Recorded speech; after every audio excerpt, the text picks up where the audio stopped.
the dream, you are falling, lost in the listening distance as dark locks in.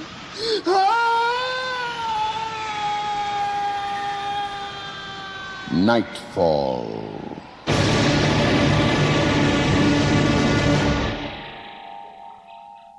Good evening. Tonight, we have our cameras loaded and our studio lit for a special session. And all we ask is that your pose be natural. The play by Arlene Ezrin is called Deadly Developments. Morning, Paul. Hi, Andre. By the way, it's afternoon. Late session last night. More frisky models. Anyway, I'm glad you dropped in. Sure. If you don't, I was coming. Either close the store. Well, I would and I wouldn't. I want to show you something. What you got there? Don't rush me.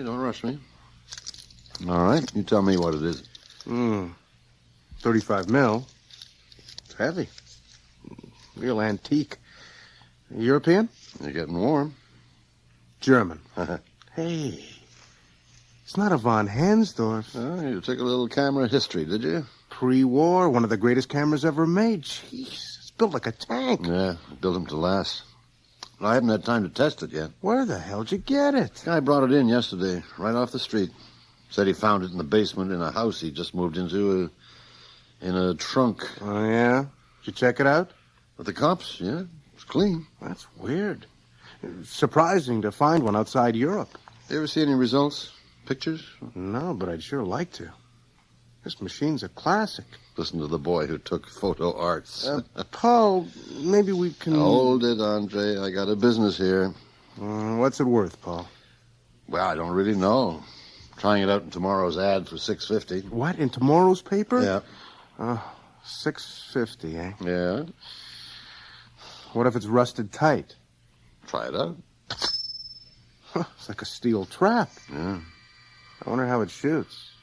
You want to make a deal? Sure. As long as it's in good working condition, okay? Okay. But mechanics only. What do you mean? There's no guarantee on the pictures.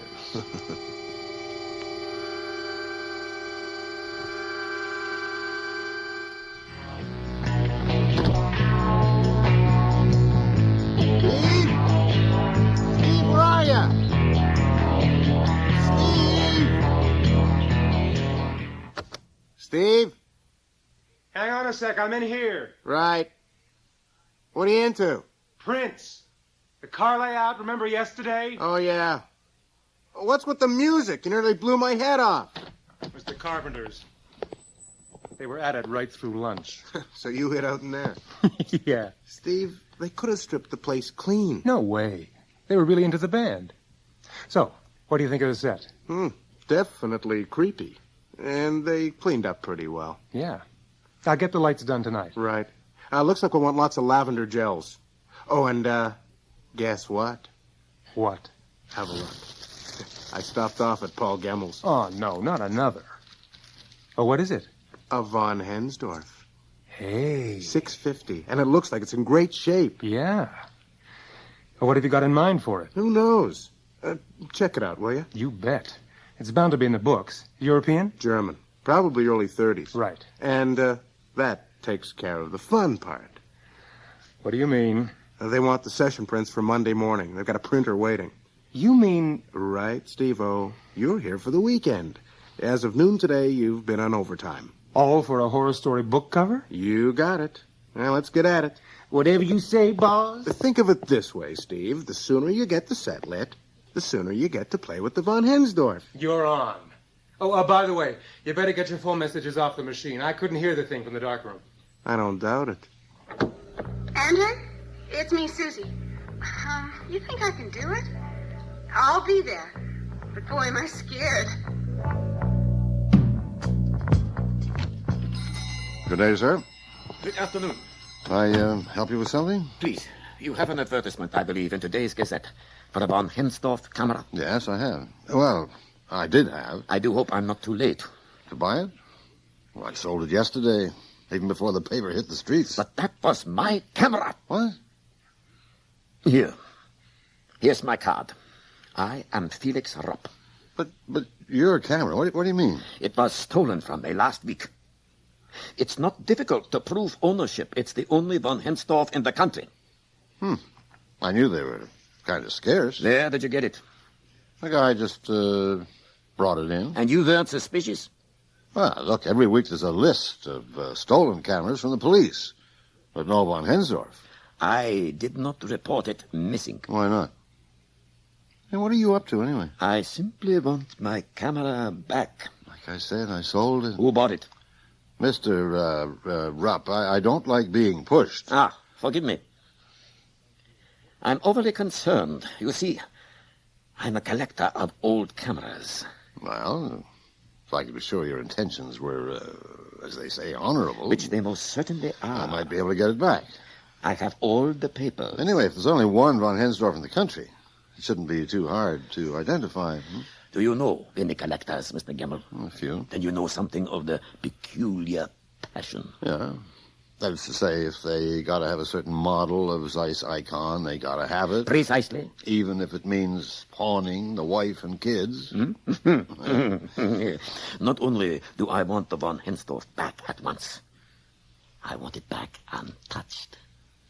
Untouched? No additions, changes, alterations.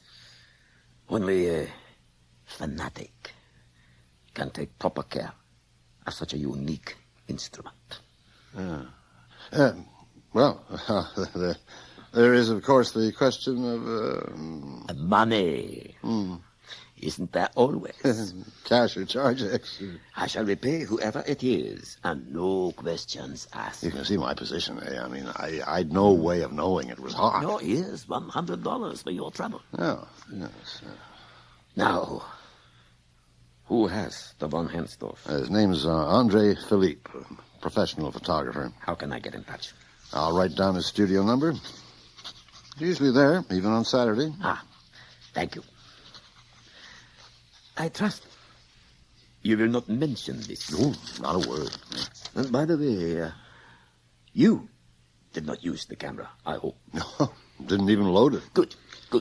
Look, I know you didn't want the camera tampered with, but what could possibly happen If someone took a few shots, the von Hensdorf should only be used by someone who has mastered its peculiar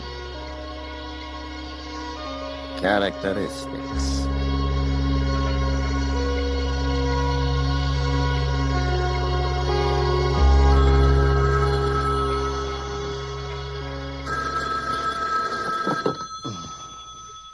Hello? This here's your wake-up call, boss. Oh, hi. What time is it? It's high noon, Saturday, and all systems go. Good. What's the weather like? Rain, man. Don't look out the window for at least 10 minutes. But it should get everybody in the mood. What do you mean? A session, man. We got a horror session at 2, remember? Oh, right. Where are you? The studio. Your faithful servant has braved the elements. And that takes care of the boring part. What do you mean? A von Hensdorf. It's pure gold. Yeah? Yeah. What we have is definitely a piece of punk merchandise. Punk. In the best possible sense. The genuine article. A living antique. It's in the books. I did some instant research. And? Karl von Hensdorf was a highly respected German scientist. He developed the camera in 1935. Just in time for the war. Among other things, yes. He was a specialist, a pioneer in hard lens work, and he said... Hold it, Steve. Let me get a cigarette here. Yeah, right.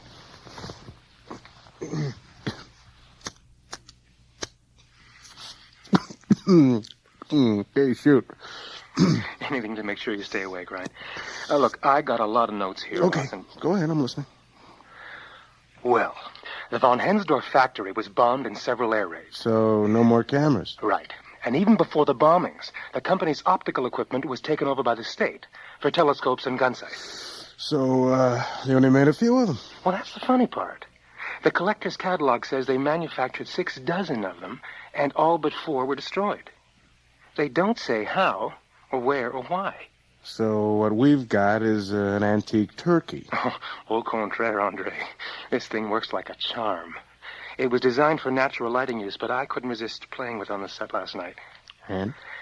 I just got the prints out of the bath, and you would not believe the definition. This thing shoots through shadows like an X-ray. Oh, the textures, man, the textures. Okay. I'll check them out when I get in. Everything set for the session? Relax, boss. Everything's cool.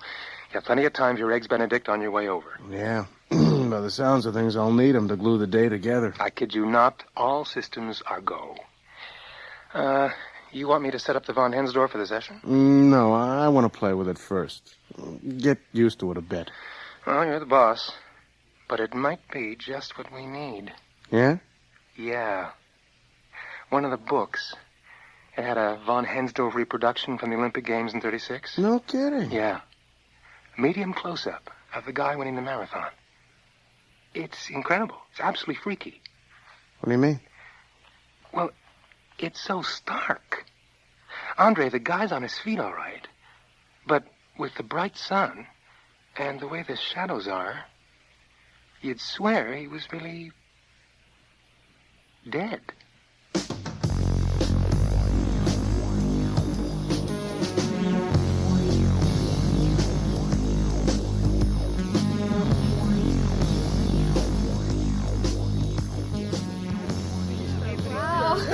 Welcome to the House of Horrors. Andre, what the hell's going on? Yeah, I mean, the agency wouldn't even tell us. I wanted to surprise you. And give me a worst case of jitters. No, just put an edge in your performance. Oh, what's it going to be? Home movies for vampires? The set's a haunted sorority house. Oh, charming. You three are college roommates, It right? sounds like a spread for Sears. Couple of ghosts haunt the place. Gee, and I was scared before I came. Oh, come on, what's the job A for? book cover. Well, I like reading. A grotesque novel called House of Horrors. Oh, well, but I always wanted to be a cover girl on a gothic novel. All right. Have to do more than just stand around looking gorgeous this time, girls. What is it, boss? Tap dance? No, act.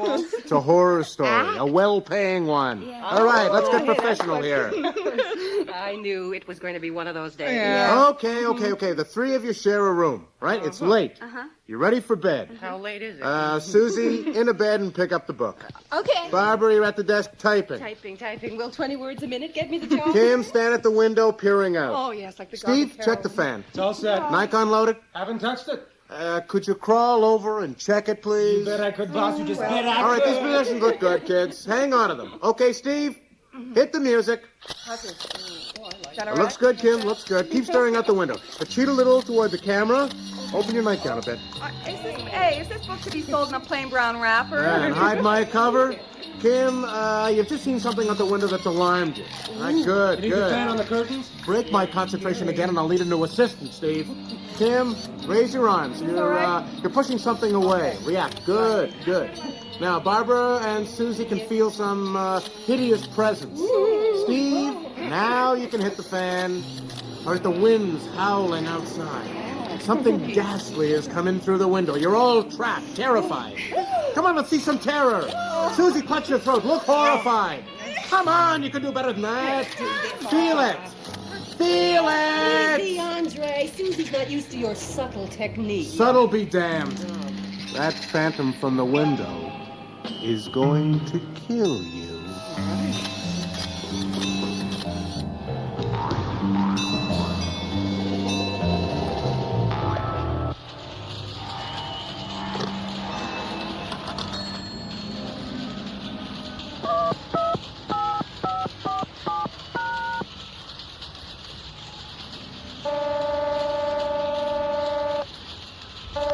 Hi, André Phillipe here. Oh, yeah, this is a recording.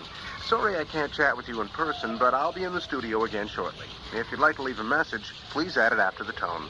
Here it comes. Got this film.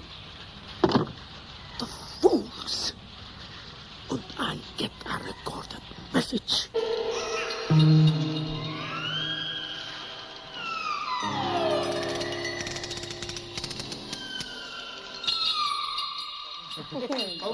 Break's over. Let's get back at it. Okay, Simon, look. All right, we got the job covered. The rest is gravy. All right, back to your places. Go that fog and lift that veil. And we're off. Okay, girls, I'm coming at you from 50 feet. You're feeling something, but you don't quite know what it is. But a presence. You feel an evil presence in the room. You stir, yes. And that's it, Barbara. Protect yourself. Good. Okay, it's cooking, girls. It's cooking. Kim, why don't you... Like this? Oh, damn. I'm on my way, boss. Get some more film. Girls, hold your places. Okay. Steve! I'm coming! You got anything loaded? No, I don't. How about the von Hensdorf? Come on, Steve. While I'm loading the Nike. Hang on a second. Here. You got it? Yeah. Okay, girls, you're on. That's it, Susie. The camera's enough to scare anyone. Quiet. Keep the concentration. Okay. The camera's getting louder because it's getting closer and more menacing. Jesus, it gets heavier every shot. Kim, I'm coming to get you first. You try to scream, but your throat's frozen. Look around for help. A weapon. Terrific. I'm coming for you, Kim. At last, you scream for help. Scream. Now! Louder! There's no escape. You want to run, but you can't. The camera's hypnotized you. There's no way out. I can't. Barbara, pick up the phone and call for help.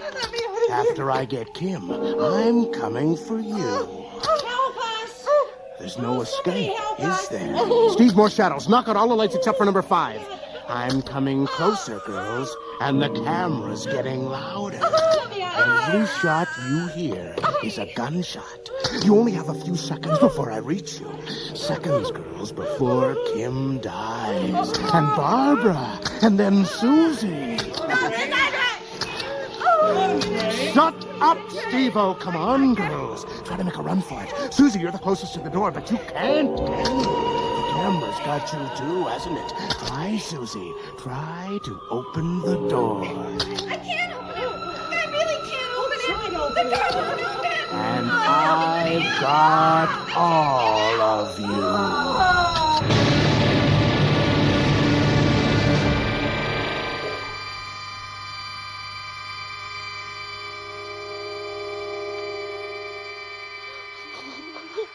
I don't believe it. God, what happened? No, I think Susie's fainted. Oh, God. God, I feel woozy myself.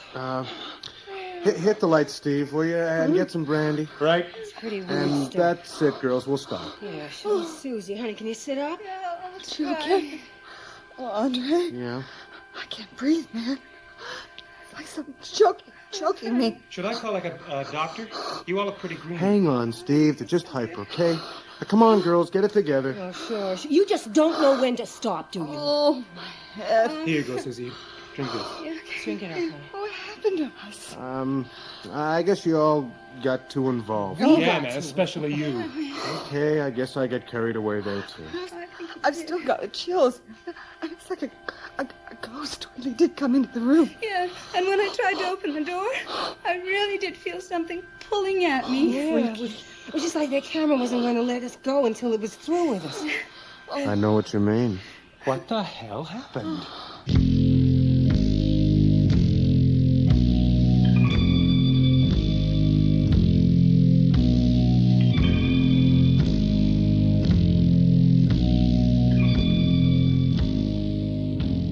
Meanwhile, we still got that deadline for Monday. Let's find out what we got. I'm on my way, boss. Hang on. Better check the phone machine, see if the clients are restless. Then phone out for some supper, huh? Right, and I'll make some more coffee. Right. Yeah, it's Paul Gemmell, Andre. I thought I'd better tell you that I gave your number to a guy who came into the shop today, a collector. Name is Felix Rupp. Seems okay. Kind of eccentric. But there's probably good bucks in it for the camera. Von Hensdorf, if you can see your way to selling it.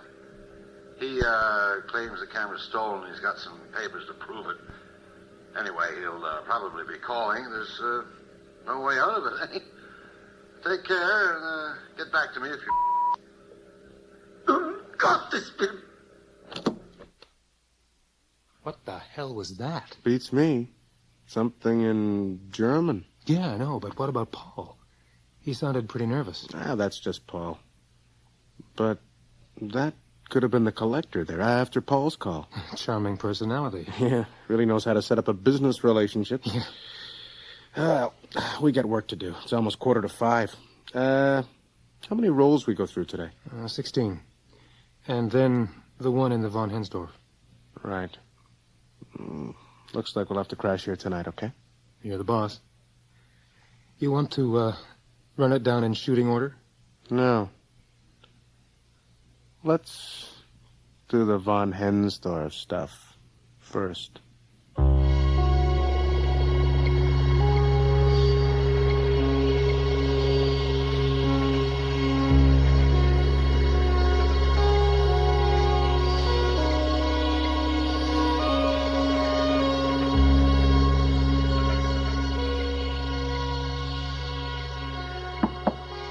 Must be the girls. Come on in, door's open. Good afternoon. Are you Andrew Phillips? Yes. That is, I'm André Phillipe, professional handler. I'm Detective O'Hara. This is Sergeant Connors. I'm double parked again. Do you know Barbara Wilkins, Kim Andrews, and Susan Slatton? Yes, I do. Why do you want to know? They're dead.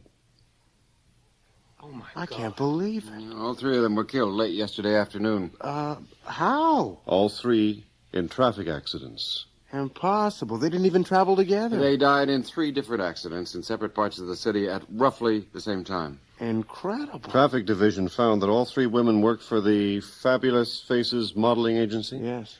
And they'd all been booked by you? Yes, yesterday afternoon. Why are you... We're with the homicide division. But you said traffic accidents. I'll try to explain. Barbara Wilkins was riding her bicycle down Orchard Street yesterday afternoon at 4:45. Light was red when she got to the intersection at Brighton Avenue. Several bystanders called out to her to stop, but she didn't seem to pay any attention. She just kept right on going right through the light and straight into an oncoming truck. I see. And Susie? And Kim? Kim Andrews was driving her car on Front Street near the train yard at about 4:45. Freight train was approaching. The crossing lights were flashing. The gates were down, but she paid no attention. The whistle blared, but it was too late to stop the train. She drove right into it. God. I just can't believe it. And at 4:45 yesterday, Susan Slatton walked into the King Street subway station, only a block from here. She paid her fare, walked through the turnstile, down the stairs, and before 30 witnesses, stepped in front of the northbound train.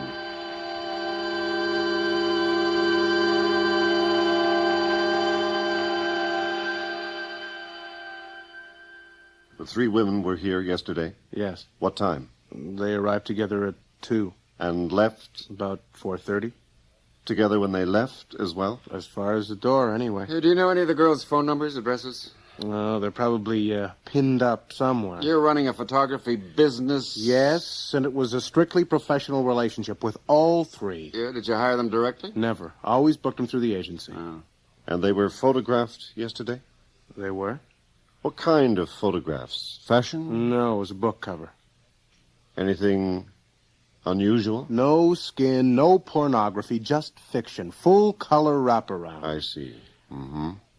Nothing out of the ordinary? Look, it was straight ahead, all the way. Well, anyone assisting you? Yes, my regular... I'm his assistant, Stephen Balfour. How would you describe what you do, Mr. Balfour? Well, it's technical mostly. Lighting, cameras, special effects. Going for coffee. Were you here for the whole session? I was, yes. Mr. Phillipe, could we see the pictures you took yesterday? Of course. Right here. They look scared to death. Well, they were supposed to be. Title of the book is House of Horrors. I see. Can we take a few of these with us? Sure. Are either of you diabetic? What? No. Or do you know if any of the girls were diabetic? Medical histories I don't have. Only their measurements. What has being diabetic got to do with the girl's condition? Possible insulin overdose? How would you describe the 3 women? What state were they in when they left here? Exhausted. It was a tough session. And that they put a lot into it. Were they emotionally upset? I suppose they were. From exhaustion. Any of them have a heart condition? I don't have access to medical secrets. How could they have heart trouble all in their 20s? Look, This is a professional studio. We work with proper safeguards. Everyone's covered by insurance, and I don't understand this game of 20 medical questions. We're not sure that the girls died from traffic injuries. Pathology reports back on 2 of them. Andrews and Slatton both suffered heart attacks before the accidents. What? But how? I mean, what could have... Various possibilities, all of them puzzling. Now, if there's no history of heart disease, and that's being checked out, they might have suffered heart attacks from an overdose on insulin or drugs. Now, wait a minute. None of those kids were on dope. You're sure? All those tight close-ups and I wouldn't notice crazy eyes? Never saw a trace of the stuff. I don't work that way. I want the truth in the face, and you don't shoot it glazed. Mr. Phillipe, we're not here in a drug raid. Well, I'm relieved. But I think I need some legal advice. I think that's all for the moment, Mr. Phillipe. Unfortunately, we have to treat this case as a homicide until the real causes of death are determined. Witnesses to all 3 accidents said the girls looked stricken, as if they were drugged. One said Miss Slatton's skin was blue, as if she was dead before she jumped.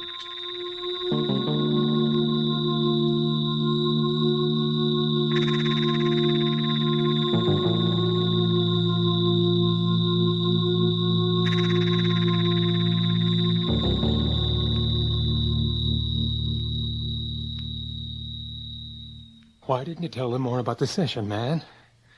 Those girls were pretty sick when they left. I don't know. Scared, I guess. Look, Andre, I'm not the most logical person around here, but I think that camera had something to do with it. It's just a horrible coincidence. I'm not so sure. Remember that shot from the 36 Olympics? The marathon winner? Yeah. Well, in the caption, it said he died the day after the race. That's crazy. Is it? Well, how do you explain it then, man? I know my coffee's pretty awful, but there's nothing in it except coffee. Steve, it's just a camera. It makes a lot of racket, and the noise shook up the girls, and that's all. That's all. Well, what else have we got to go on? What about the shots themselves? Well, we both know where the best ones came from, don't we? Yeah. The ones the cops chose came from that bunch, didn't they? Yeah. And now comes the fun part. What do you mean? Exactly when did we start to develop those shots? About 4:45. Why? Oh, my God. Oh, my God, Steve, I can't afford to buy that. There's got to be something else. Just leave it. There, it's on record. But it could be... Yeah, the crowd, I know. Let's see if he leaves his number. But he could know something. Maybe he... Exactly. But we don't know that. You're the boss. Meanwhile, there's only one way we can know for sure, isn't there? What do you mean? Steve, I want you to set that thing up and take my picture.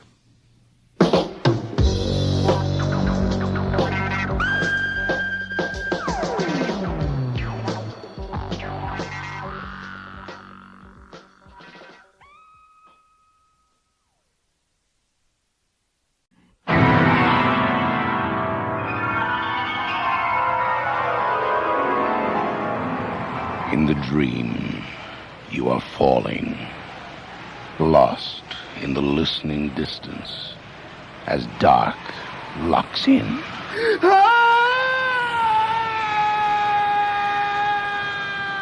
Nightfall.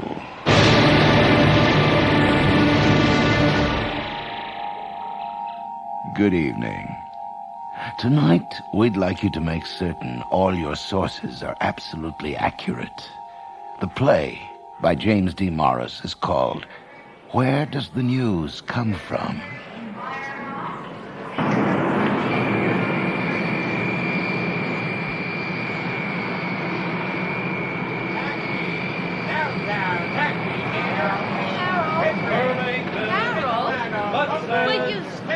Limousine for downtown, sir? Yeah, please. I have a confirmation here somewhere.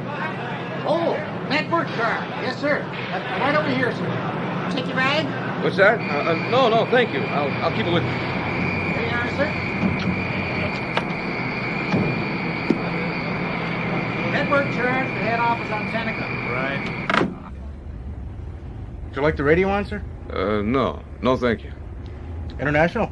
Sorry, what was that? International. You, just come in on an international flight? Yeah, Rome. Yeah, I thought so. A lot of internationals arriving now. You can usually tell, style of clothes, your luggage, the way you look around. Now, you take the guys from Montreal. They get in around 8, read the paper, tip a buck, and that's it. Never say a word. Hey, wait a minute. I know you. You're David Winston, the correspondent. I watch you on World Report. Hey, isn't that something? David Winston. You, been to any good wars lately? Huh? Sorry, I don't quite... That's what you do, isn't it? You go to wars. Like, where was I saw the other night? Peru or Cyprus or something? Lebanon. Last week was Lebanon. Oh, yeah? They got a war? Everybody's got a war. Huh. So, what are you doing in Toronto? You're covering the war between the mayor and the city council? Maybe we're going to attack Alberta, huh? No, nothing that dangerous. Just checking in with head office. Oh, yeah, that's right. I bet things are really jumping around there. What with that Derek Richards guy walking out in the middle of the show the other night? I didn't see it. I was working, but my wife saw it. Said it was pretty freaky. I bet he was drunk, eh? I mean, to walk out and just leave people looking at an empty desk, he must have been drunk. Something. No. It was probably just a hell of a lot of pressure. Pressure? What kind of pressure could he have? I hear he was pulling down $125,000 a year just for sitting there every night for half an hour reading the news. Man, I'll tell you, he'd give me that kind of pressure any day. You, gonna be heading back for Europe? I'm not so sure. Ah, well, when you're ready, here's my card. You just call this number and ask for Al, huh?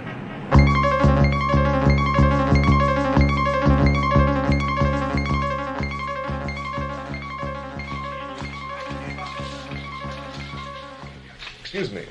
Can you tell me where I can... Pardon me, but where do I find...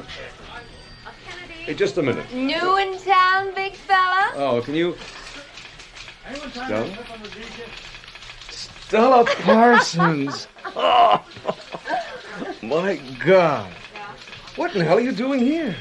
Let's see, I left you in Saigon, a pretty bar and 3-star doxy house. Oh, Red Butler, how you do go on. Ah, Stella, you still have that incredible way with words. Which, by the way, is what I'm supposed to be having with Martin Grant right now. Words, that is. Where does His Eminence hide out in this news hive?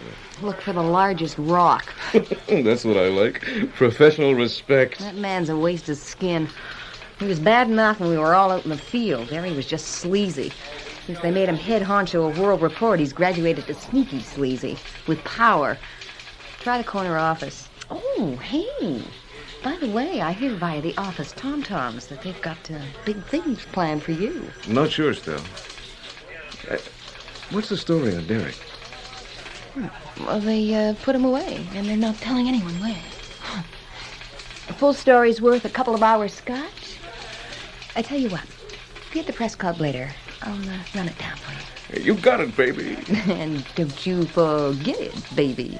Remember the correspondent's motto. Clean body, clean mind. Take your pick. Yeah, I never was any good at multiple choice. See you at the club.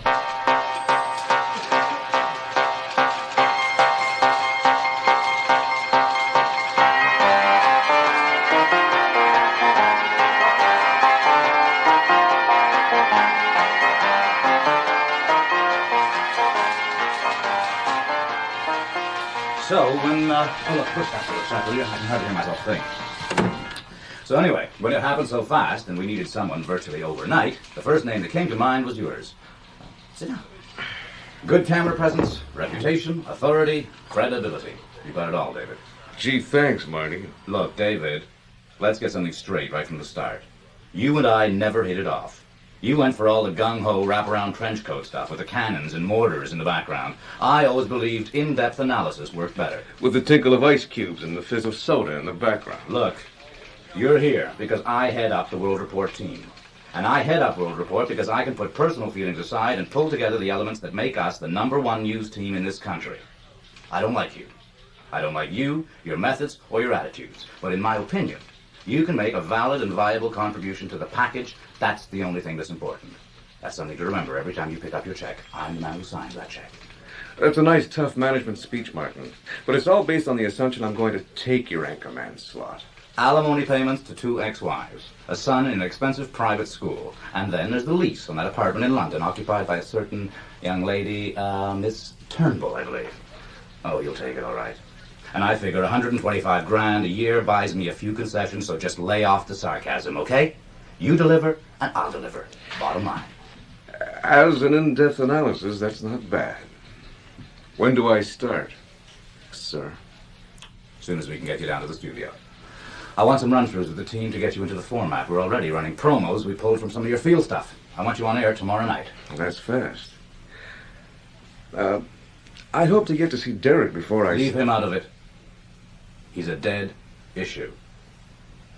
Let's go.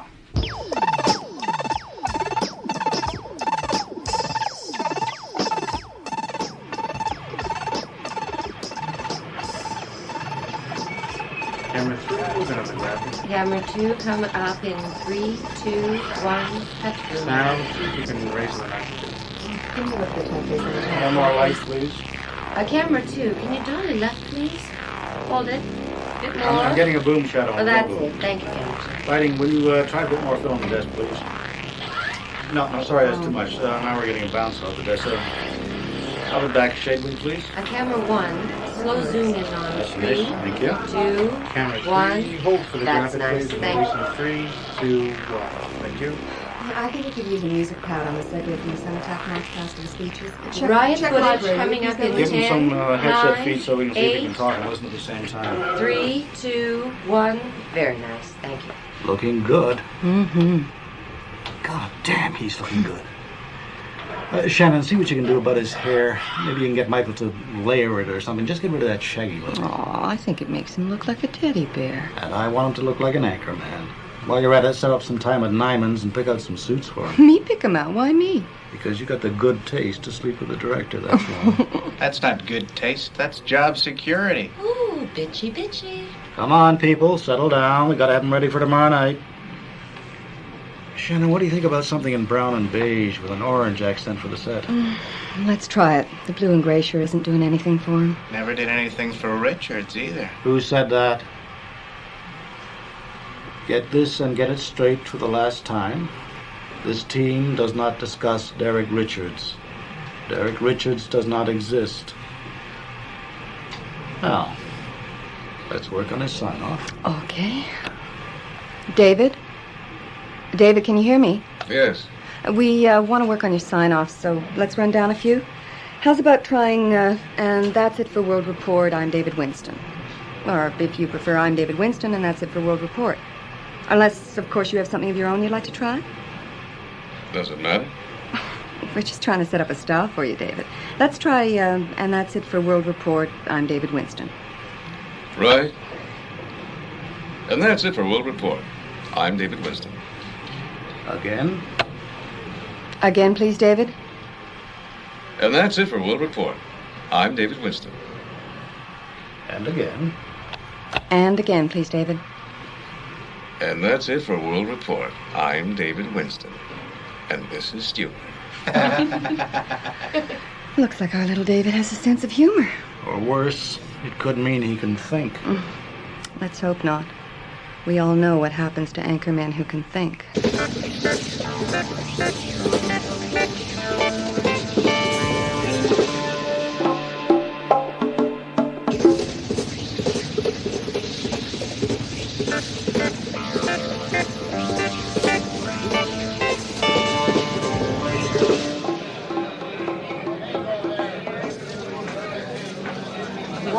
Well, if it isn't the Phantom Flasher of High Fawn. When'd you get in, David? Just this morning.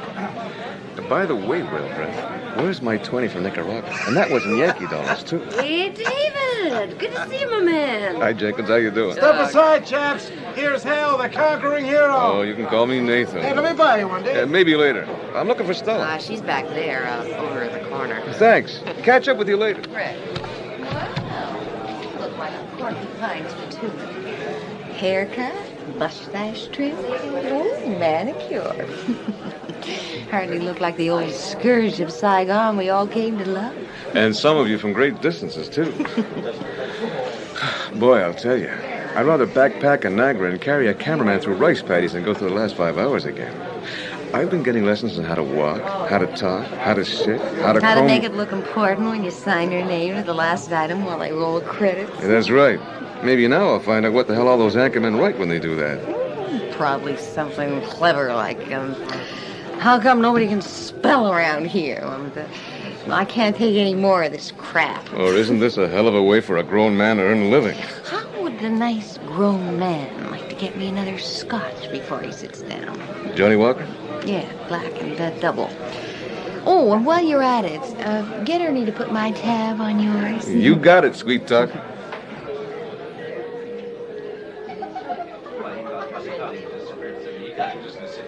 Look out, gang. Here comes Muscle Mouth, the newest star in the news firmament. Put you around, David. Oh, no, you don't. The last round I bought for you guys made the Korean War debt look like a petty cash voucher. Oh. Ernie? Yeah? A double black Johnny and a single cutty, and put Stella's tab on mine and run it, will you? She's got it up to $16 now.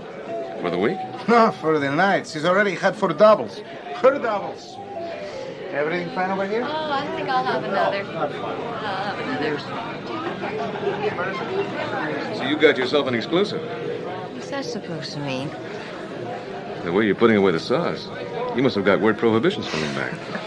You haven't even been back a full day and already you're starting to sound like starchy shorts grain. It'll take at least a day before you lose your nice little human qualities.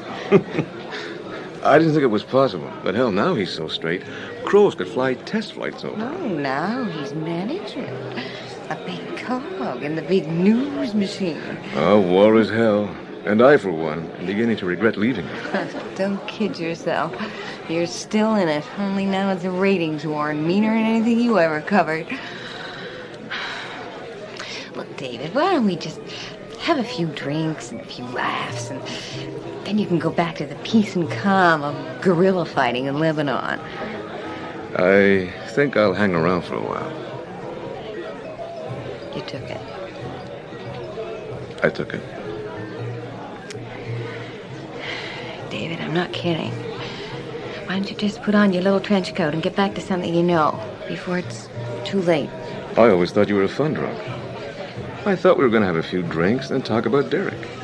Oh, let me get another double into my system.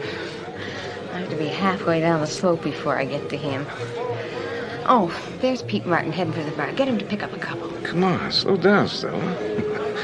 I want to make out every other word at least. Stella? Supporting Scotland's primary industry has become my new hobby, and I must say I'm becoming very good at it. What happened? Daddy dying, leave you a bank? This is a pretty expensive hobby for a working girl. They can afford it. Who's they? You know, the big news machine, of course.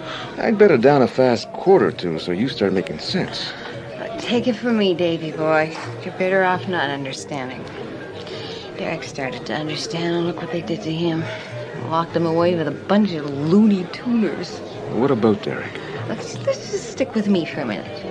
I understand. So they let me sit here saucing myself silly every night so no one will take me seriously. And the moment it looks as though someone's listening to me, good old Ernie over there makes a call and someone comes to take me home. Stella, you sound like you're running a couple of bricks short of a full load. That's what they want people to think. My best interviews are with empty bottles. And I'm only kept on the payroll for past performance in the field. Makes them look considerate and humane. I could blow their goddamn doors off if I wanted. What the hell's that supposed to mean? I know. Know what? I know where the news comes from. They pay me 30 grand a year to sit around sucking up scotch and keeping my mouth shut. That's a tough way to drink scotch. Davy. Take the word of an old flame. Someone who still cares. Get out before they get you. Listen, before you go, get me another double. What the hell is this? Straight hour Richards cracks up on air. And all I've heard since I got here is crap like news team, news machine, the package. I'm sorry, Stella, but I've had it. Okay. Here it is. You think you're here because you're a good newsman, right? Wrong. You're here because the computer wants you here. The computer that told them you had all the things they needed. Looks, delivery, presence. But most of all, credibility. Without that credibility, everyone could see right through them and their game. What game? Can't you see it, David? They make it up. Look, Stella, I think that... That's just it. You think. And that's what's going to get you into trouble, just like Derek. But Derek found out. Derek saw the little black and white dog one too many times. You see, they don't count on anyone really watching the news, least of all the people who are doing it. Look what happens in the studio. The anchorman is reading ahead to the next item. The switcher is queuing up the next film clip. The control room is concerned with timing. No one's actually watching. Not even the people at home. They're eating dinner, arguing, talking to the kids, reading the paper. No one ever really watches. It goes in one eye and out the other. That's how they get away with it. Who the hell are they and what are they getting away with? And what the hell's this about a little black and white dog? What they're getting away with is complete and total manipulation of the news, and the little black and white dog is what made Derek realize it. I'm sorry, Stella, but... Listen to me, David. Just listen. Because I don't have much time. Derek was doing the news one night, and an item came up about a flood in Ohio. You know, the usual crap. Ohio floodwaters broke through sandbag dikes today, killing 27 and leaving thousands homeless.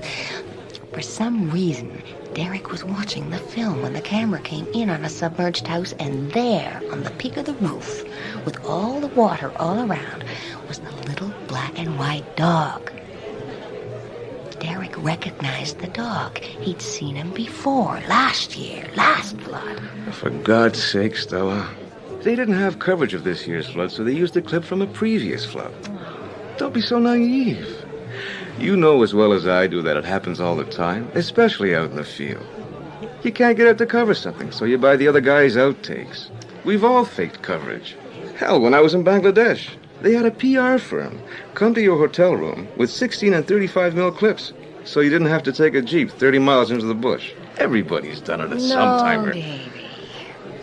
This is more than that. Derek went down to the library just out of curiosity. Asked to see the flood file. He needed clearance. Clearance from Martin Grant. He asked Grant. Grant told him it was none of his business. Derek didn't like Grant any more than the rest of us, so we just dropped it. But then he saw the hijacked airliner. With a little black and white dog standing on the tail. But I'm telling you, it's dangerous. Now, the hijacking was supposed to be taking place in New York. Derek noticed the registration number on the fuselage. A month later, there was another hijacking in Buenos Aires. Same plane, same number. That's impossible. It's not impossible. There were 2 more hijackings over the next 3 months. It was the same plane every time. Nobody would buy that. Buenos Aires doesn't look like New York, and besides, even the dumbest viewer would catch on to that. Not if the plane was shot from different angles. One airport at night looks just like any other airport at night, and you never see a daylight airline hijacking. It's always at night. In Cuba, in Algeria, in Liberia, you're a newsman. When were you allowed into any of those countries? David, I'm telling you, everything's there. Computer coded, just waiting for the right buttons to be pushed. Okay. Just what in the hell do you think I've been doing out in the field for the past 25 years? I've been there, Stella. I've been there, so have you. And every time you filed a report, it was used and then carefully fed into the computer for future use. For a future date when they will control the news completely. When they can manipulate and control the public. People all over the world. when they can make them believe anything they want them to believe. Total control. So what you're saying is that Kennedy wasn't assassinated. Watergate never happened. No. They're not there yet. But they're close. If you really believe this, and if this is what Derek believed, then the two of you belong in adjoining rooms. Derek had proof. He worked on it for over a year, and he kept everything in a file in a safety deposit box. He knew they were starting to suspect something. That's why I ran out of the studio. Now you've really lost me. The safety deposit box was in a bank in a little town about 60 miles from here. Same night he ran out, that bank was broken into, and every safety deposit box was opened. Shannon told him to stand by for a special item that had just come in. An item on the robbery. He knew he had to get out of there. Don't you understand, David? They robbed the bank. They found out where he kept the book, and they went after it. And that's bloody well... David! They're capable of anything. They'll kill. It's too important. Your car's here, Miss Parsons. Al's waiting outside. Oh. I'm sorry, Dave, but I have to go. Look, it was really lovely seeing you again. Talking over old times. Maybe Al's waiting, Miss Parsons. Stella, you can't just... Who's Al? The network chauffeur, Mr. Winston. Yeah, you met him this morning. He picked you up at the airport. But I thought he was... You thought what, Mr. Winston? Nothing. Nothing at all, Lenny. Stella, are you sure I can't... Oh, I'll be all right, David. Al takes very good care of me. Good night, David. Good night, Ernie. Good night, Miss Parsons. Have a pleasant ride home.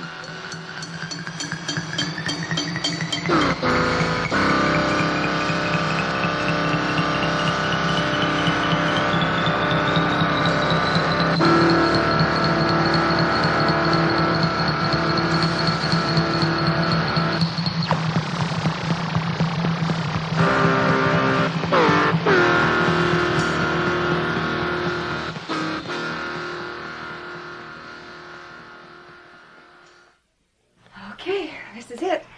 Here's your revised copy, David. Hey, everyone in the booth asked me to tell you they're all rooting for you up there. Thank you, Shannon. Thank the gang for me. Tell them I'll do my best. I will. Good luck, David. Thanks again.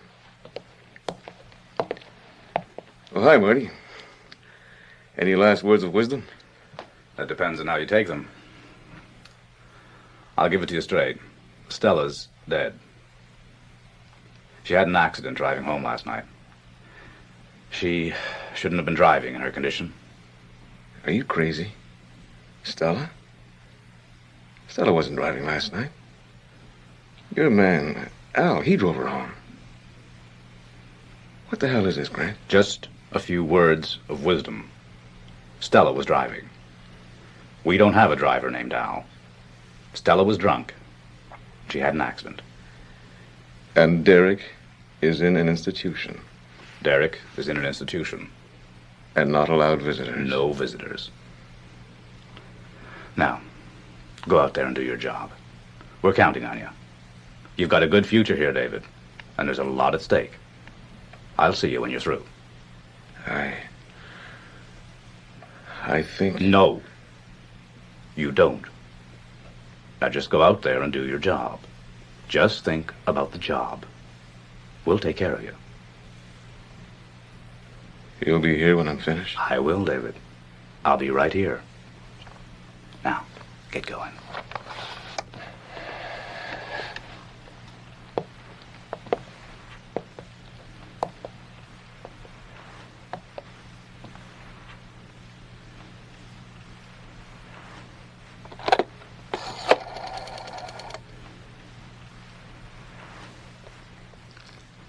The chairman, please. It's all right, sir. We read him correctly. He's ours.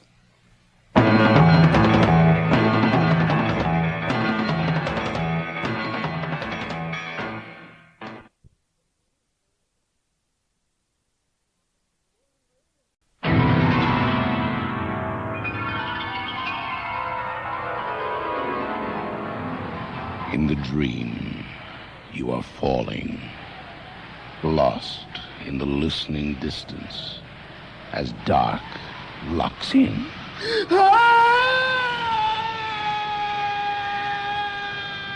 Nightfall.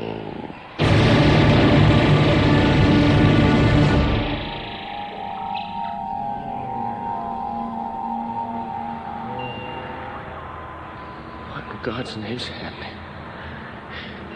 I'm lying somewhere. And I'm cold. I can't even remember who I am.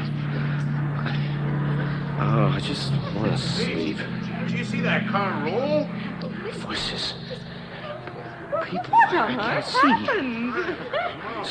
Something awful's happened. Some jerk got right in front of him. I can't collect my thoughts.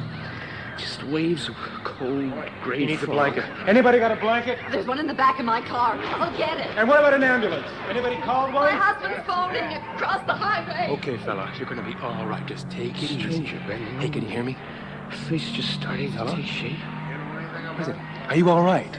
Can you speak? I hear you, but I can't make a sound. What happened to me? God, if I could only remember. Wow, look at those skid marks, huh? Skid? Who said that? Would I hit someone? Killed him? No, it's got to be a Here's the dream. blanket. Not too clean, I'm afraid. It'll do just fine. Just tuck it around him. Least we can do is keep him warm. Is he... He's not dead, is he? Oh, damned if I know, lady. There's certainly no blood, just a nasty-looking bruise on his forehead. And he's not moving a muscle. I asked him if he's all right, but not a sound, not even a groan. Well, he could be in shock. Oh, jeez, that's for sure. I was right behind him. He was doing close to 80 when he rolled. He scared the hell out of me, I can tell you. Those poor eyes. They're staring right through us. I wonder if he can hear us. So, Mr. X, you've been in an accident. And now, you're lying at the side of the highway with people staring at you, wondering if you're a corpse. Anybody get that other car's number? Nah, guy took off like a scalded cat. No, wait. I was at the airport. Yes, I was saying goodbye to someone. Oh, my head's spinning. But there's a name. I was saying goodbye to... Yeah, Janice. Janice, my wife. Mrs. Neville Edwards. Look, did you see that? See what? Well, it was just there a second, but I'm sure he smiled. Not bloody likely, as they say. No way. All the pieces are starting to fall into place. Janice is in the air right now on her way to Havana. It's our first decent holiday since we were married. I was going to fly down tomorrow. Oh, why the hell didn't I leave with her? Why? Blind, overweening ambition. The presentation had to come first. Instead of flying off with the woman I love on a holiday I've slaved 4 years to swing, I had to prove to the president that I was the hottest little creative director in our country. Lady, can you keep your kids out of here? This guy could be dead. Andrew, Jennifer, come back here right now. No, look, here, listen, fella. There's going to be an ambulance here in a couple of minutes, so just relax. I don't think he hears you. Look, if you can understand what I'm saying, just give us some little sign. I mean, move a finger or blink an eye. Not a sign. There's just nothing there. I wonder if this is what they call cardiac arrest. Whatever it is, Dr. Kildare, it's not cardiac arrest. I can hear you. I can see you. My mind's functioning. It's all there. Yeah, rushing back from the airport. That bastard veering into my lane, the brakes seizing, and that endless rolling. Column. Spinal cord might be severed. You know, you get like total paralysis. Yeah, that could be it. God, what is this? The Mayo Clinic of the ditch?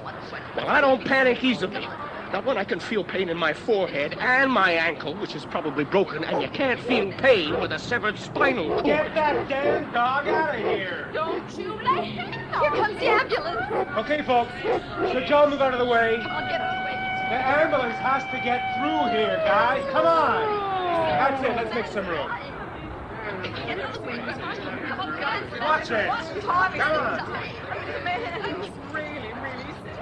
All right, everybody. Going out of the road. Were you first on the scene? Yeah. I was in the car right behind. Some guy cut right in front of him. Hit him? No, but he braked real hard. The car went into a roll about 100 yards back. And we put a blanket over him and tried to talk to him, but he doesn't seem able to speak or even move, and I couldn't feel any pulse. I think it might be cardiac arrest. Well, now, we'll just let the doctor figure that out. You all strapped at your end, Ron? Ready to go. Out of the way, All right, watch it. Stand back.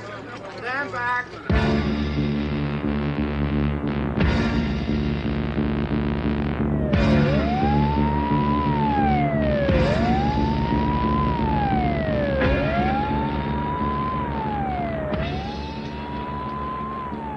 Well, where do we stand, Neville Edwards? On the negative side, I can't move a muscle, and I can't communicate. But on the positive, though, I'm not bleeding. My mind's certainly alert, and, well, I'm off to get fixed up. These people, they're always the same, eh, Ron? Yeah. I'll always want to play doctor. Probably some kind of muscle spasm. Well, those guys at the hospital will know what to do. One little shot of relaxant, and I could be on my way to Havana tomorrow. You know, Ron, that guy might be right. You mean about cardiac arrest? Yeah. Want me to try a couple of thumps on his chest? Are you kidding? You know the law as well as I do. No, don't touch him. Better to bring him in dead than break the law, eh? Exactly. Keep it up, clowns. I don't panic easily. And if I have to feel sorry for anybody, how about the president and senior account executive of the biggest ad agency in Toronto? Plus 3 Chrysler vice presidents. All of them sitting around the old boardroom waiting for me to breeze in, open the magic briefcase, and extol their $2 million media campaign. They'll be well into their 5th drink before they realize they've been stood up.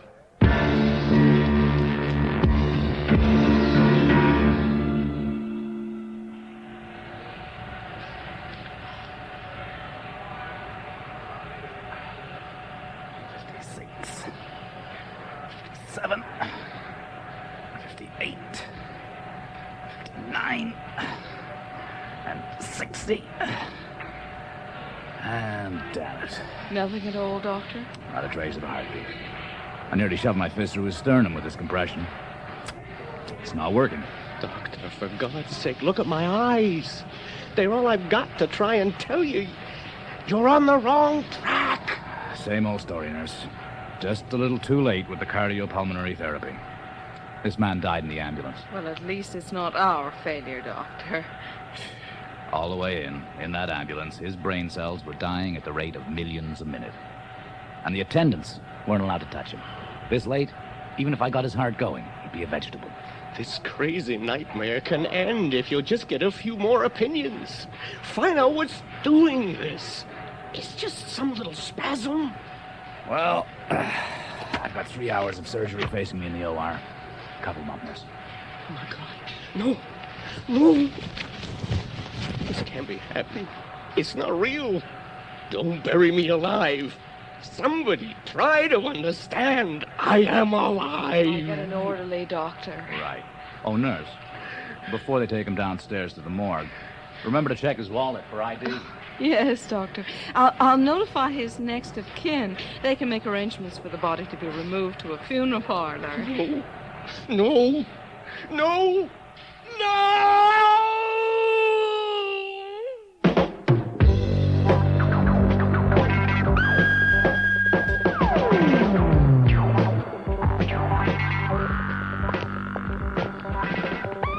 Sorry we have to put you through this, sir.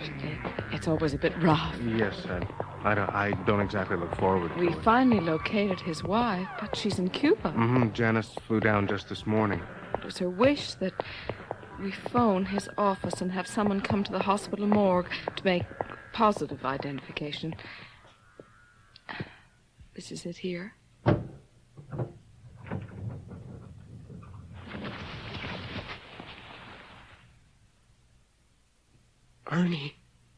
Ernie Jackson. Yes, nurse, it is. It's Neville Edwards. Good old, slow, methodical Ernie. Nobody's going to rush Ernie. Thank God. Nurse, do you mind if I ask 1 or 2 questions? I mean, this whole thing's very hard to grasp. Well, certainly, I understand. See, I guess I was expecting him to be badly smashed up. There's hardly a mark. What was He died of cardiac arrest, probably in the ambulance. Don't buy it, Ernie. Don't buy it. You never took anybody's word for anything. Who examined him, nurse? Dr. Harvey Bateman, very experienced and competent. Was he the only doctor? Didn't he check with others to be perfectly sure? That's it, Ernie. That's it. Ernie is skeptical old bugger. I can assure you, sir, everything was done. Dr. Bateman does not make snap decisions with human lives. Excuse me, I'll have to get that. Be back in a minute. That's right, Ernie. Stare at me. Don't take your eyes off me. I'm going to make you understand. Just like hundreds of times before when we read each other's thoughts. Ernie, over a drink or a desk. Cardiac arrest. Does that mean a heart can never start up again in its own good time? Yeah, England, they used to put little bells on your coffin with a string leading inside so you could ring it if you came back to life. It happens sometimes. Good boy, Ernie. Mind you, would cause a real fuss around this place. I'd step on a lot of toes if I checked this thing out. Do it, Ernie. Do it. But shock isn't enough. I need to feel some grief, and damn it, I don't. Ernie? That's right, Neville Edwards. I don't feel anything. Felt a lot more grief the day Janice phoned to say I could have my ring back. Ernie, it wasn't my fault. We just fell in love. I felt a much bigger stab in the heart the day our venerable president called me in to explain that perhaps my finest contribution to the agency lay in grinding out copy. Didn't even have the guts to admit he was just pushing his fair-haired boy up the ladder. Ernie, it wasn't my decision. I never asked for your job. You charmed them all, didn't you, Edwards? And talk about ruthless drive. God, there were times when I thought of doing this to you myself.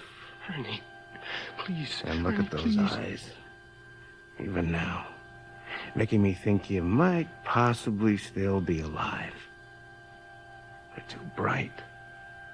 Too intense for a dead man. Then again, maybe you are dead. Just plotting to make it through the pearly gates first and beat all those other poor suckers who died today. Sorry to leave you here by yourself, sir. Have you had enough time? Yes, I think we're all finished here, nurse. Thank you.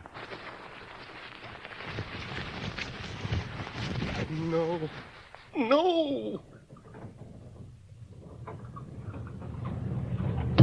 Damn you, Jackson. You're killing me, you swine. You're killing me.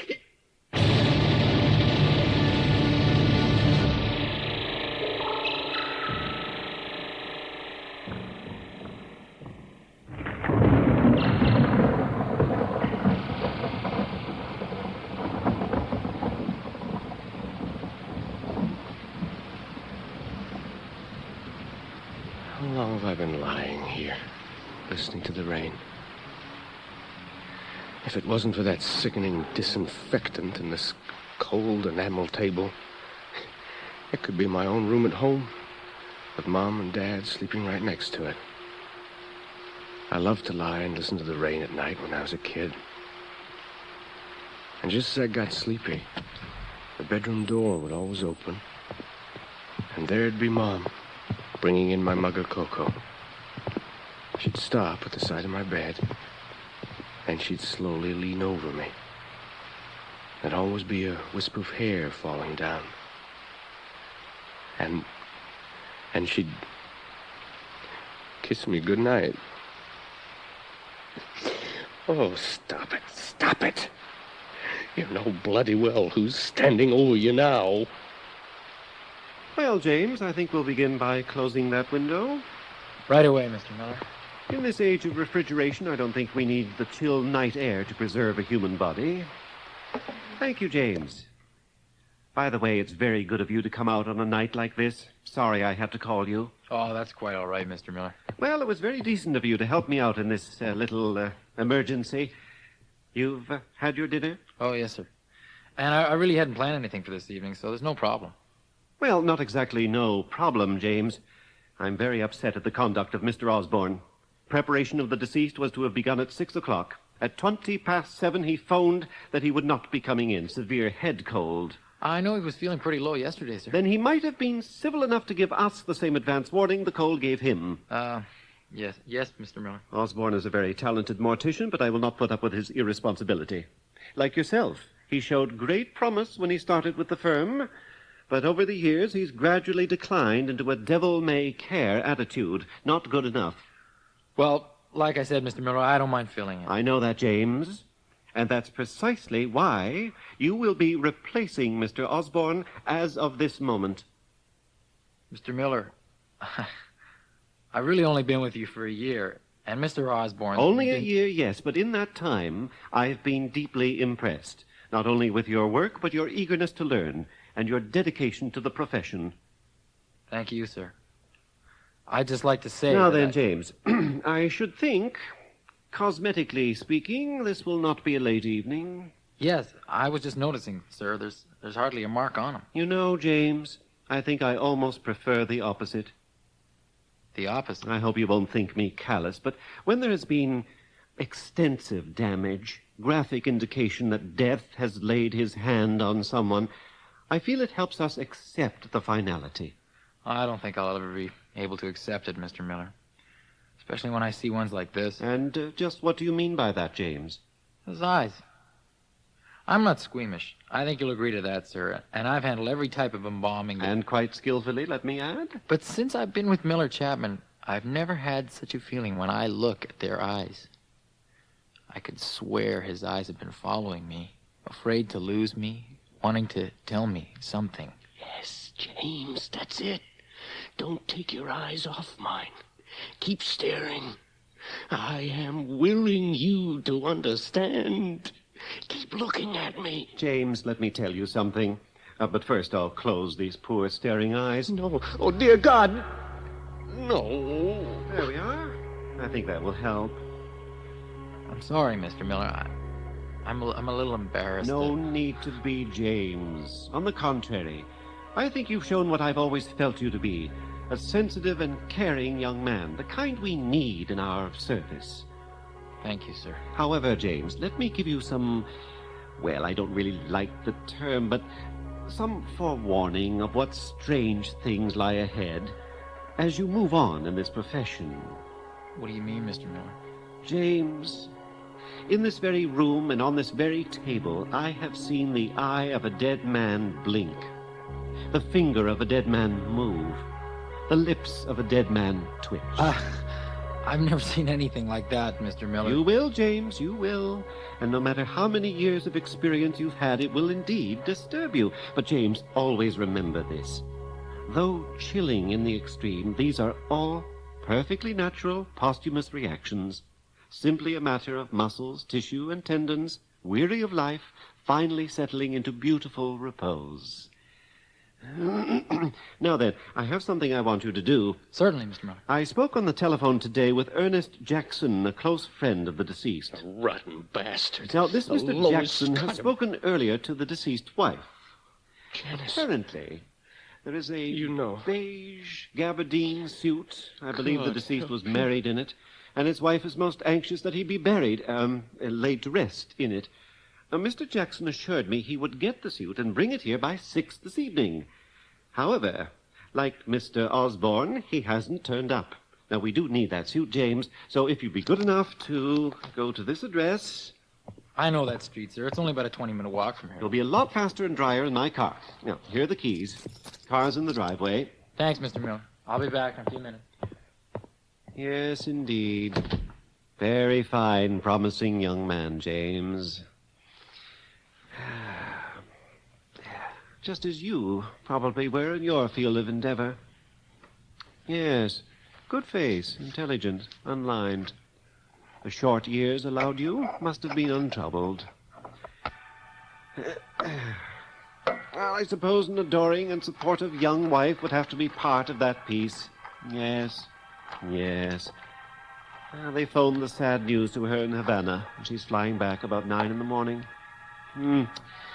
Doesn't leave us much time. Janice. Love. Life's intriguing little mysteries. He sends her off to Havana. He's killed driving back from the airport. Now, why would he send her off alone? Janice. Love, I'm sorry. You begged me to come, even on the way to the airport.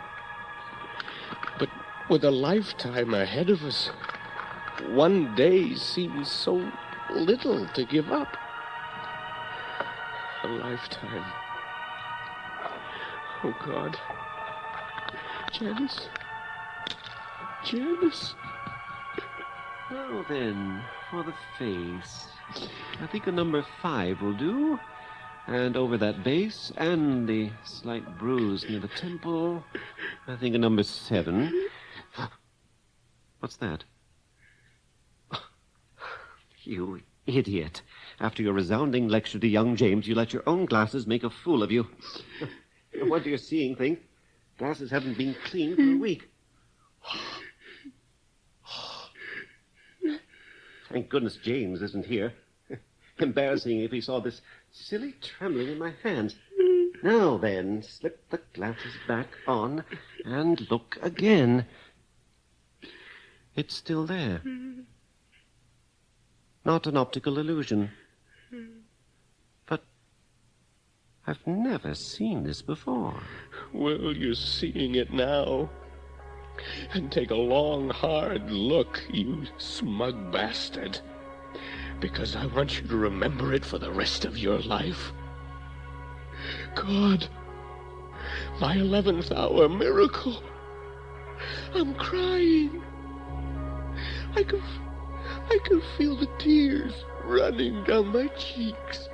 This can't be happening. It's against all reason. Tears coursing down a dead man's cheeks. I've got to be sure. Better phone upstairs. Can't go ahead without a medical opinion. Yes, Miller, you do that. They'll tell you quick enough.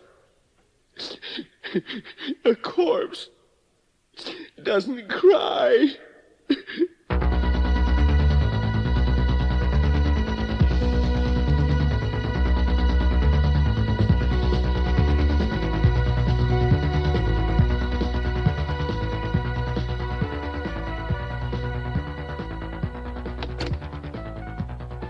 Mind you, if the man is dead, if such a thing can happen after his demise, I'll be the laughing stock of the profession. I can just see it in the funeral trade papers. 30-year veteran of profession, Wilbur Miller, goofs. Well, I'll take the risk. If only the hospital would pick up the phone. Hello. Yes, this is Wilbur Miller of the Miller-Chapman Funeral Home. At approximately 11:30 this morning, a traffic accident victim was brought to the emergency admitting center of your hospital. The victim's name was Neville Edwards. Yes, would you please check and give me the name of the doctor who attended? Yes, I will. Nurse, hello, are you there? Yes, could you please hurry? It's very urgent. Thank you.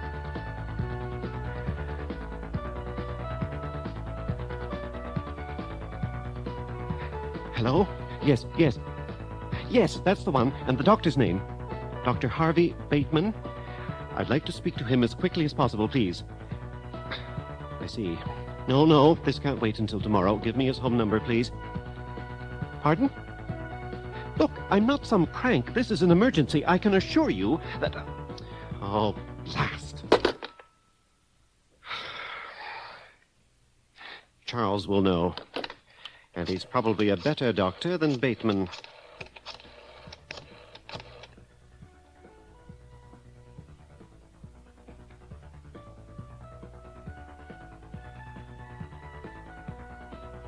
Charles, it's Wilbur. I'd like to get your opinion on an urgent matter. No, nothing personal. would you say it's possible for a deceased person to... It sounds so bizarre. I mean, can the tear ducts function posthumously? I see. Yes. Yes. I was hoping to hear that, Charles. Thank you so much. Absolutely incredible. Well, there's no time to be lost.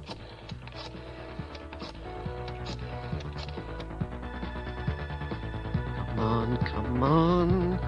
You've got to be there. It's the Miller Chapman Funeral Home, 343 Glen Grove Drive. I want an ambulance over here as quickly as possible. Yes? Yes. Ask the driver to come up on the side driveway. The door will be open. I'll be waiting for him. Right. Tell him to go straight to the basement. Thank you. God help him. He's alive. And those eyes. I closed. That desperate stare that bothered young James so much. He was listening, understanding everything we were saying. It's too ghastly to think about. Oh, God, what he must have gone through. Sir, where do we go from here? James, you gave me quite a start. I thought you were going to drive I've over got and the pick suit, sir. Mr. Jackson was just pulling up out front as I backed out of the driveway. Boy, that was close.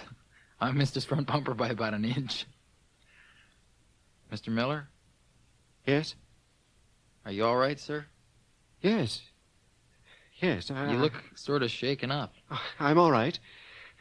But, James, I have something to tell you. If you want to go home, sir, I can finish up. No. There's only the cosmetic work to be done. What? Yes, sir. When I came back and you were gone, I went ahead on my own.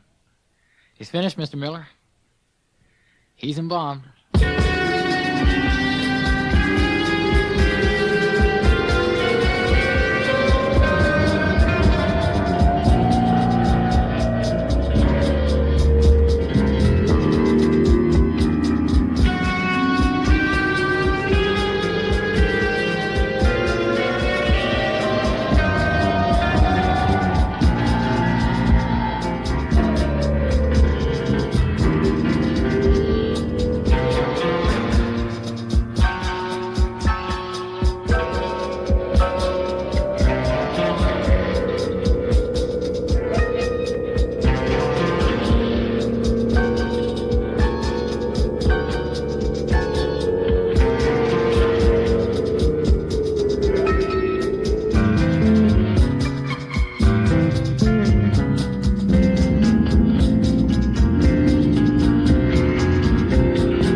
In the dream, you are falling, lost in the listening distance, as dark locks in.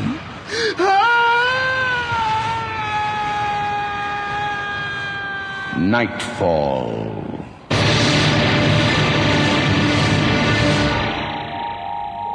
Good evening.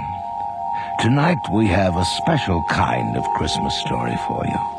Originally from the precise pen of the English short story writer Marjorie Allingham, our new adaptation is by Don Dickinson and Alan Gutman, and it takes a few liberties with time and place, as well as intent. But the season remains the same. It's 1944, and our setting is rural Ontario. And surely nothing bad could happen on Christmas Day in the morning. All right, All right, now, everybody, here we go for the big finale. Glad to have you with us this year, Judge. We need a good bass. I'll give it my best, Chief. All right, now. 1, 2, 3. I don't know. Sleep in heavenly place. Sleep in heavenly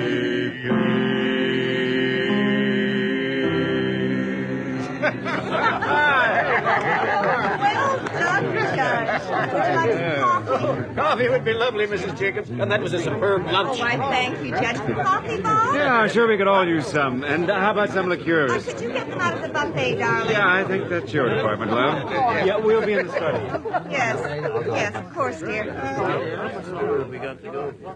So, how's retirement treating you, Judge? Oh, it's a little early to tell, but if today's any indication, I'm going to settle into Port Pike just fine. Good. I hope you don't find things too tame here after the big city. Cigar, Judge?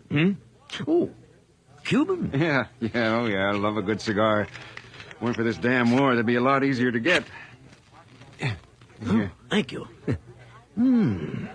Well, here in Canada, thank God, we're removed from the worst of it. Yeah, true, but they can't put Hitler in his place soon enough for me. Oh, you're not alone there, Chief. My, this is a most enjoyable cigar. Thank you. Yeah, my pleasure. Oh, yeah, and please, call me Bob. Well, all right, Bob. The way things are going, they'll have put Hitler in his place before next Christmas. Yeah, I'll drink to that. If Marie ever shows up with the coffee and liqueurs. Well, the notion of war seems so inappropriate at this time of year. Quite right. Well, we shouldn't let it dampen our spirits. In fact, I've got good reason to celebrate this Christmas. Oh? Yeah. It looks like the province is going to buy a big parcel of land I own just south of town. Good price, too. Well? Well, nobody gets rich being chief of police. Not in a small town, anyway. The province, what's their interest in that land? Well, there's a new highway coming through. Really? I haven't heard. Not many did. They kept it pretty quiet. Well, how did you find out? You mean? Well, you hear things. Mayor's office. But I had my eye on it for years, mind you. Be great for the town, new jobs, business, and tourists. Yeah, it's going to put a lot of money in a lot of pockets. I dare say. Yeah, it's the small businessmen who will reap the benefits, and the farmers, faster transportation. Yeah, this town has to move with the times. Yes, although I feel that growth always has its price. Here they are, Mr. Mayor. Oh, sorry. Bob, look, I got to talk to you. I've got trouble. Marie, will you leave our coffee on the table? Yeah, thanks. And, dear, would you close the door? Oh, of course, dear. We won't bother you a bit. Bob, I don't know what to do. Looks like he's really done it this Royce, where are your manners? What? Aren't you going to wish Judge Lewis a Merry Christmas? Oh, sure. Merry Christmas, Judge. Judge, you remember our somewhat excitable mayor, Royce Andrews? Of course. Happy Christmas, Mr. Mayor. Now, settle down, Royce. It's a holiday, for God's sake. Can't this wait till next week? Not this time. It's murder. It's murder? Now, Royce, you better sit down. You want a coffee? Yeah, please.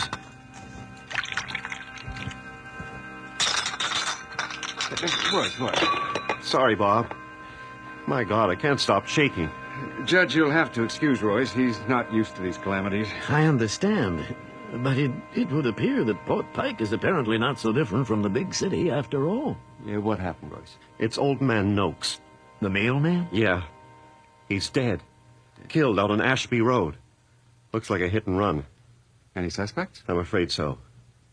My son and that girl he's been seeing. Oh, that damn kid again. Well, this had to happen sooner or later. But it's not his fault. Yeah, it never is. It's different this time. There's something strange going on. Yeah, what do you mean?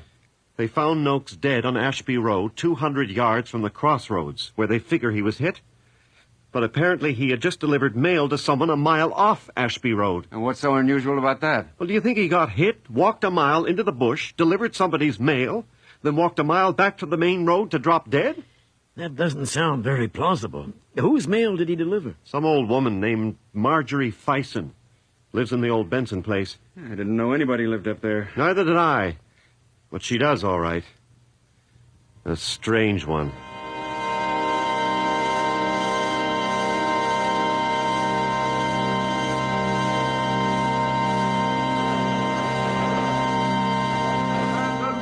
yesterday, President Roosevelt stated that the Allied forces were braced for an all-out effort. Not the war in news, European Hicks. Try theater. something else. Elsewhere.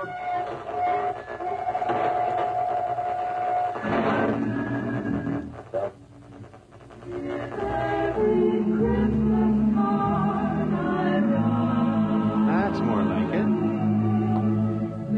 May your days be merry and bright,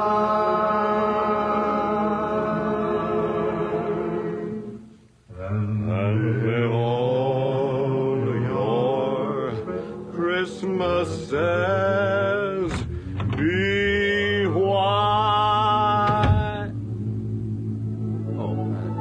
Good afternoon, sir.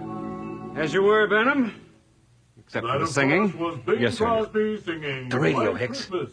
Stay tuned. Oh, boy, we're going to have to give you a bigger heating budget, Bob. It's freezing in here. You like some coffee? Hicks, get the mayor some.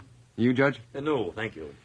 Well, Benham, I understand you were the investigating officer in the Noakes hit and run. Yes, sir. That's correct, sir. Well, get on with it. Tell him about the mail. Tell him Oh, about... all right, Royce. Take it easy. Here's your coffee, Mr. Mayor. Hicks, Yes, Chief? we're going to talk to the hit and run suspects. Take it to my office. Right away, sir. Well, Benham, what happened? Beg your pardon, sir, but who's this gentleman?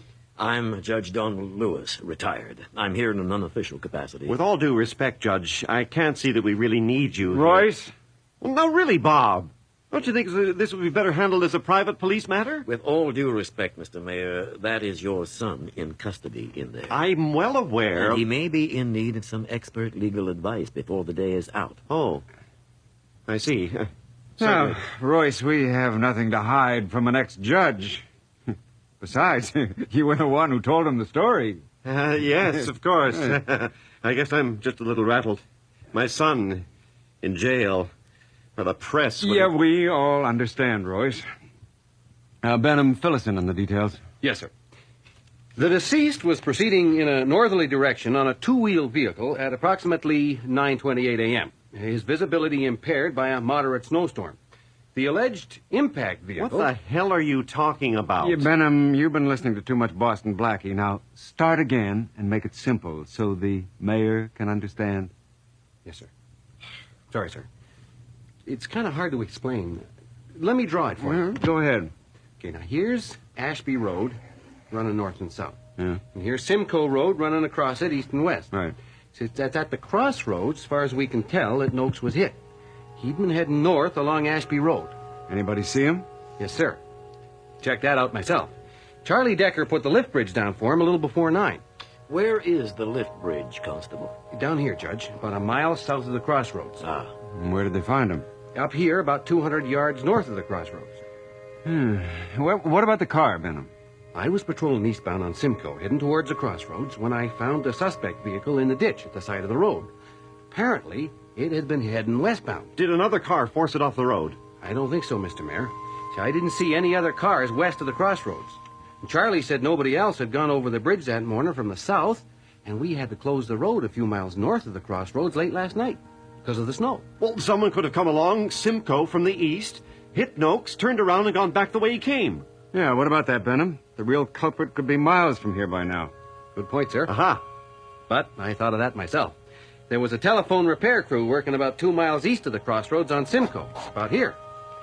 The suspect vehicle was the only one they saw on the road that morning. Yeah, very efficient, Benham. Thank you, sir. Yeah, well, it does sound open and shut, Royce. But the mail! Tell him about the mail, for God's sake. That's the strange part of it, sir. On questioning the local residents, I found that a Mrs. Fison had her mail delivered this morning.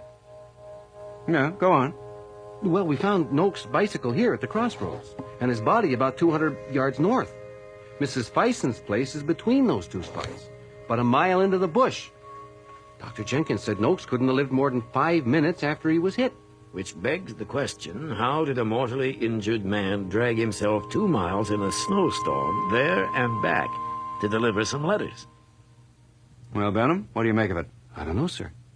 It's a strange one. I'll tell you what I make of it. Noakes wasn't hit by a car at all. Any hard evidence? Well, not exactly. Doc Jenkins said any blunt object could have caused the injury. Well, there you are. Noakes probably left the bike at the crossroads because of the snow. While he was tramping around in the bush, he probably came across somebody still. You know what goes on up there, Bob. Yeah, that's true. The guy clubbed Noakes, panicked, dragged him back out into the road to make it look like a hit and run. Who found him out there, anyway? Father Meehan found him on his way to Mass. Did Father Meehan see anybody else? He didn't see anything. You should be out in the bush breaking up those whiskey stills instead of putting innocent boys in jail. Right, Royce, calm down. What about the boy, Constable? What was he doing at the side of the road? He was being ill, sir. What? Well, he and his companion had consumed... That is, they were under the influence... They've been drinking, sir. Heavily. I see. What condition are they in now? Much better. More scared than anything. Fine. Maybe we can scare some facts out of them.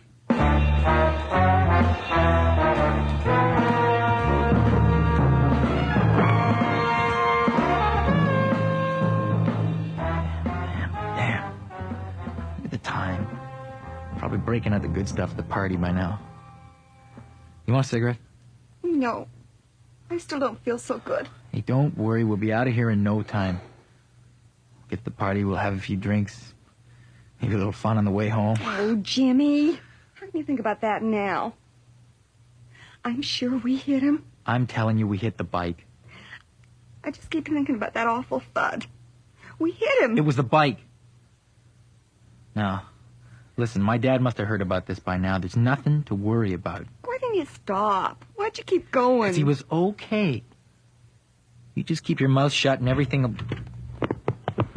Afternoon, Jim. Carol Ann. Hi. Merry Christmas. Hello, son. Well, Dad, you certainly took your time getting here.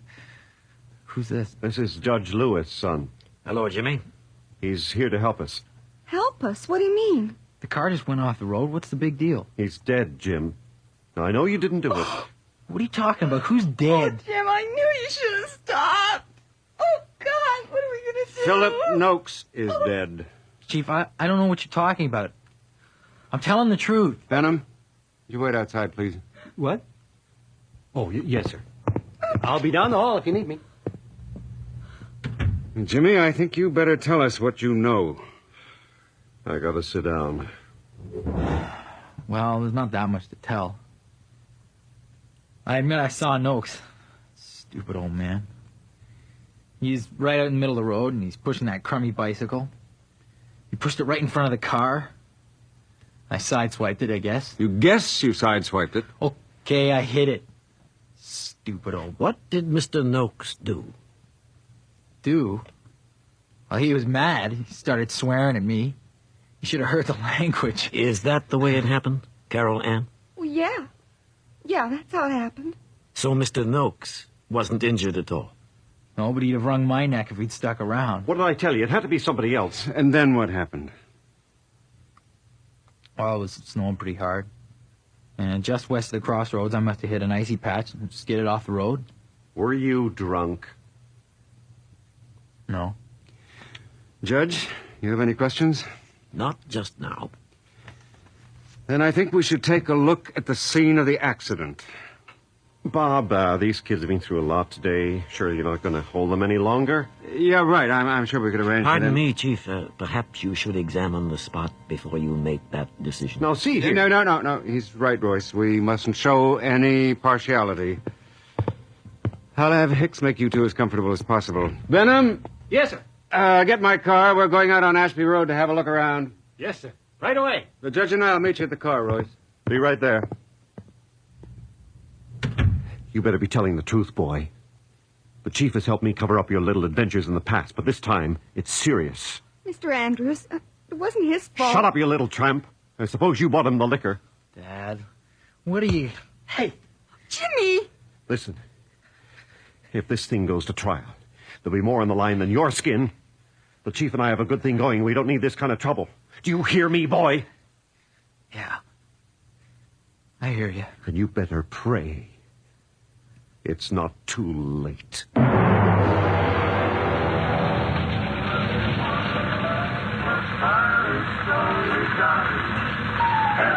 Will you turn that thing down? Sorry, sir. And, Judge, will you roll your window up? It's freezing in here. Sorry, Mr. Mayor.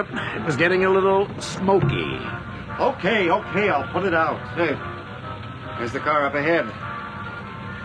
Yeah, it doesn't look too bad, Royce. Fender's a bit shot, though. That's an old dent. Yeah, pull over, Benham. Let's have a look. Not much to see here, sir. Snow's covered up the tracks. Yeah, too bad.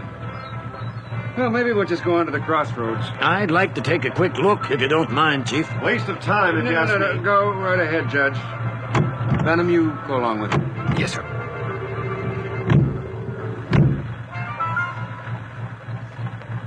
We will continue with our program of Christmas music in a moment. The CBC would like to take this opportunity to wish you season's greetings and a happy, prosperous new year. We now return to our presentation of Christmas music. Bob, we've got to put a lid on this fast. Calm down, Royce. If this goes to court, there's no telling what else will come out. If they find out how we've stretched the law for Jim, it's not much of a jump to uncovering everything else. I think I don't know that. Highway deal alone could put us away for years. Why have you got that nosy old coot following us around? Listen to me, you idiot. You're the one who shot your mouth off in front of him in the first place. The man was a magistrate. I couldn't get rid of him after he'd heard everything. Okay. So what are we going to do? All right, first of all, you got to stop behaving like you've been caught with your hand in the till. But I just keep your head and let me handle it. Look, I managed to get you elected 3 times running. I can handle anything. What are you going to do with it? Shut up. That's very interesting, Constable. I wonder what accounts for that. Yeah, accounts for what, Judge? The unseasonable amount of snow you've had this year. Fascinating. Yeah, I have a theory about that, Did sir. you find anything, Judge? I'm afraid the constable's right. The snow has covered everything. We did find some stains on the front fender. You may want to have them analyzed. Mm-hmm. But the key to this whole thing seems to be that old woman. What was her name, Benham? Phison, sir. Mrs. Marjorie Phison. Right. If Noakes did deliver mail to her, I think you'd better start looking for another suspect. Well, let's get over there. All right, Constable. Phison. Marjorie Phison. Didn't know anyone by that name lived around here. Maybe she's not on the voters list. You talked to this woman, Benham? Well, sort of, sir. Sort of? Well, don't get me wrong, sir. She seems like a nice old lady. But there's something... I don't know. What? There's just something odd about her. Very odd.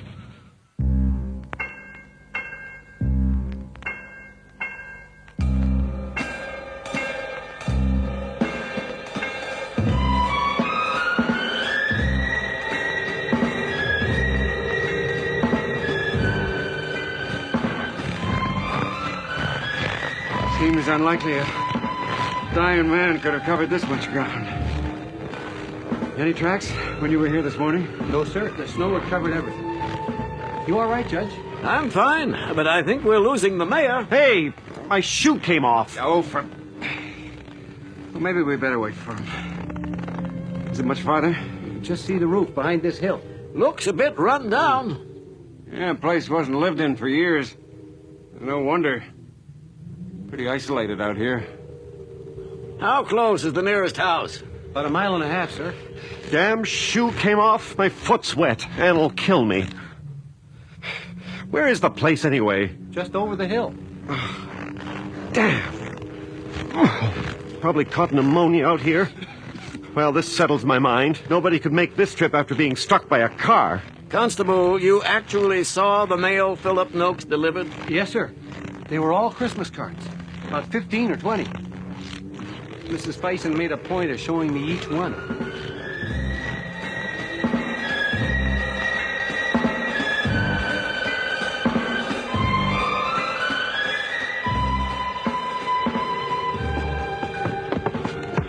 Well, here we are. Anybody home? Just a moment. I'll be right with you. Hope it's warm in there. 4 of you. Well, isn't that nice? Come in. Mind your poor head. Ouch! What? Oh, my, that must have hurt. You'll have to sit down at once. Most people have to stoop. I'm all right, you see, because I'm not tall. This is my chair here. Do sit down. Oh, my. Your shoes. It's nothing, really. Now, you must put your feet by the heater or you'll catch your death when you go out. So very chilly, isn't it? But seasonable. And that's always nice. Don't I know you? Yes, ma'am. Constable Benham? I was here this morning. Oh, yes, of course. Didn't you have a beard then? No, ma'am. No, of course not. I was thinking of my uncle. He was a policeman, too. Now, Mrs. Fison, we understand... I hope I didn't keep you waiting outside too long. I was on the phone with dear Marion. My sister, you know. Don't see her so much since the children came along. Really has her hands full. But I do look forward to a call at Christmas. Mrs. Fison, could you tell us about... I quite forgot to say it before. A Merry Christmas to you all. Isn't it wonderful how it keeps coming around? It's such a happy time, isn't it? Oh, would you like to hear something else? Thank you, Mrs. Bison. Perhaps a little later. Let me shut it off for you. Oh, I thank you. Do I know you? No, I don't think so. I'm Judge Donald Lewis. Oh, how do you do? A judge in my home. Marion would be so impressed. Mrs. Bison, we do apologize for imposing on you. Not at all. Visitors are a great treat. Not everybody braves my footpath in the winter. But someone was here today. Oh, why, yes. Only this morning there was a young man, a policeman to be exact. You know, you look a lot like him. Yes, ma'am. He had a beard, though. Anyhow, he came all the way over to wish me compliments of the season and to see if I'd got my mail. And you did. Those cards on the mantel? Oh, it's lovely to see them all up there again. One of the real joys of Christmas, isn't it? Messages from people you love and who love you. And all so pretty. Did you come down to meet the mailman? I wasn't up. Wasn't it dreadful? I was late this morning. In fact, I was only just picking the letters off the mat there when the policeman called. He helped me gather them. Nice boy. There was such a lot. I just lay in bed this morning thinking of them instead of moving. Still, you knew they were there. Oh, yes, I knew they were there. May I offer you a cup of tea? No, thank you. But may I use your phone? My wife will be wondering where I am. Of course. It's just through that door and to your right. Thank you. I won't be long. How are your shoes? Are they dry yet? Just about. Bob, are we nearly through here? Yeah, as soon as the judge gets back.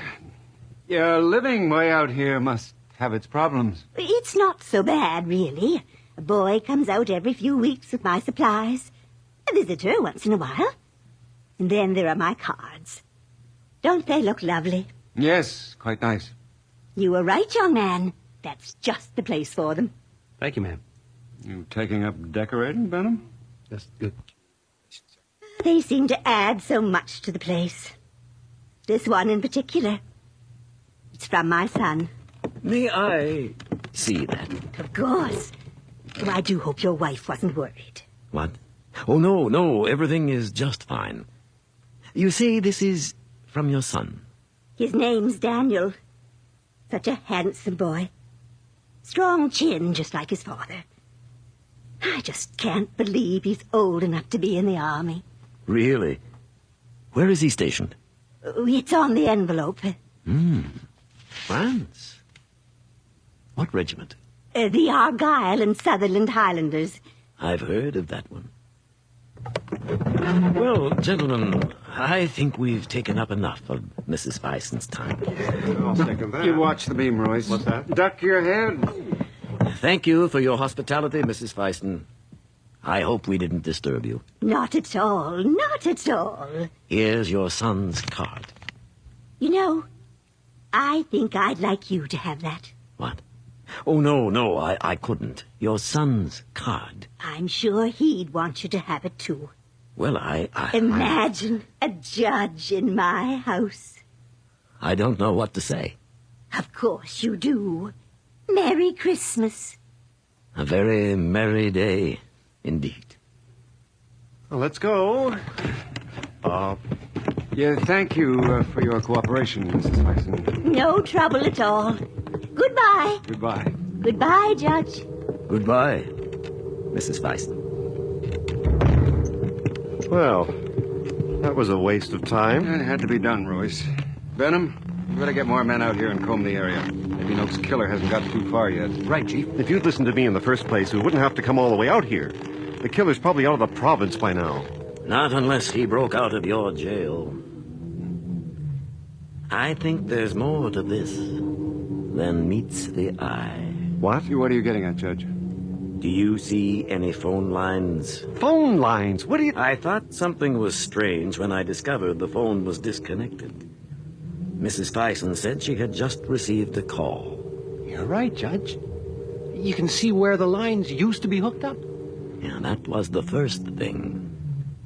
Then her son's regiment, the Argyll and Sutherland Highlanders. I have a nephew serving with those boys, and they've never been overseas. Not in this war. This war? Take a look at the card. See the date. December 1916. What's all this nonsense mean? God. It means, Mr. Mayor, that Philip Noakes was nowhere near this place today. What? What we've discovered, gentlemen, is a sad ritual. I guess she'd been putting out the same cards every year from people who are long gone. Poor dear. She probably thinks it is 1916. Then Jimmy... Oh, shut up, Royce. Yeah, Jimmy did it. And we're gonna pay for it. I don't understand, sir. Is something wrong? Leave them alone, Constable. Let them enjoy their Christmas while they can.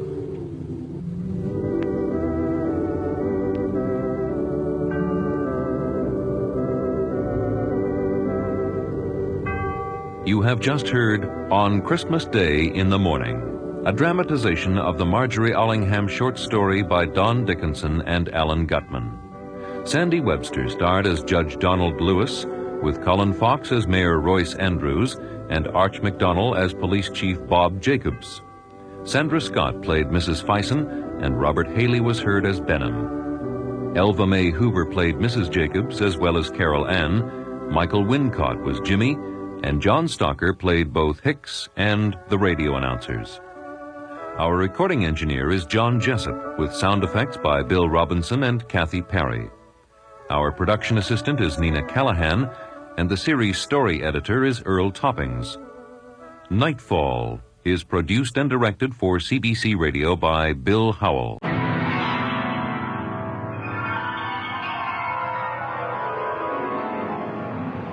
In the dream, you are falling, lost in the listening distance, as dark locks in.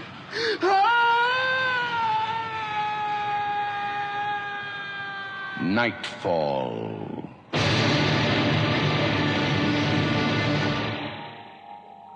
Good evening. Tonight we have a special Boxing Day treat for listeners who really like to settle into a show. It's a kind of a box lunch based on the Victorian short story by Sir Walter Besant and James Rice and dramatized for this series by P. Norman Cherry. The play is called The Appetite of a Select.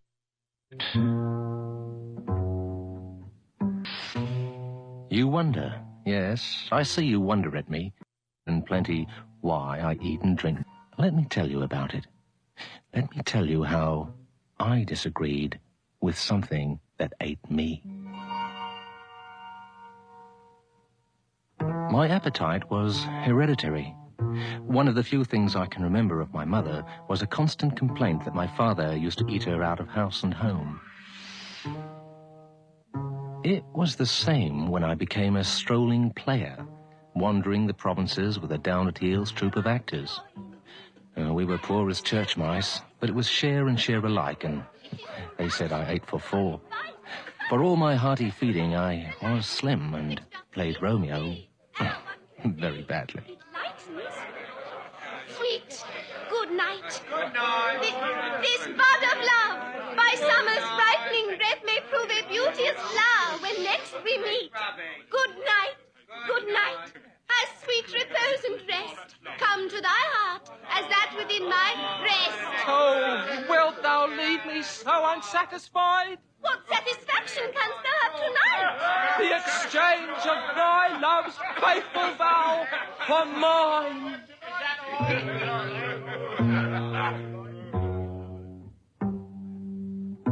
And this was only the truth.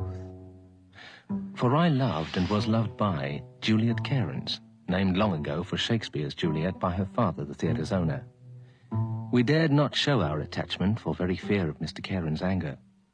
But one night, Shakespeare betrayed us. Carried away by our passion, Juliet and I forgot to act. Old Cairns himself was in the audience that night. The audience thought it was good acting. He knew what he saw. Next morning, the instant he caught sight of me... Mr. Lucraft, be so good as to step into my office at once, please. Mr. Cairns, sir, I'm very sorry about last night. Truly, I am. Now, look here, Lucraft. You're a good young fella and a likely actor. But I can't have you spoiling my Juliet for the stage, so I'm going to put her up without you. But, sir... You get away from here to London and find yourself another engagement. Mr. Cairns, I love Juliet. That, Mr. Lucraft, is the problem. You needn't say goodbye to her, by the way, because I've had it out with her this morning. Tough job it was, too. She and I, but we... My boy, when Juliet is married, or you get rich or something, why, you see, we shall all be glad to have you back. They all say that there's no work in London. I'll starve. Oh. Yeah, well, here. There's a week's pay in advance. That's the best I can do. The next few weeks were even worse than I had feared. There was no work in the provinces, and in the theatres of London, not even an extra.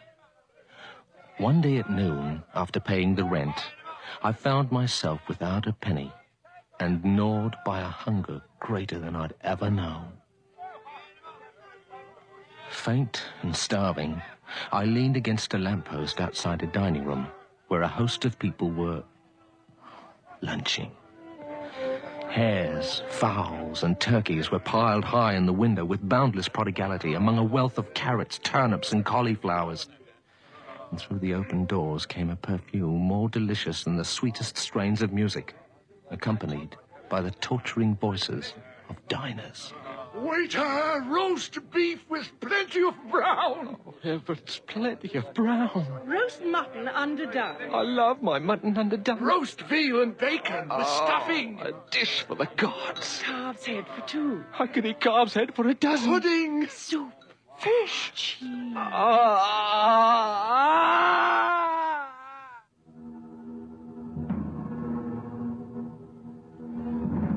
At that moment, as I was nearly fainting, there came down the street a monstrous old man, bearing before him like the Lord Mayor, a gross and swollen abdomen, walking very slowly as if the exertion might kill him, and leaning upon a thick cane.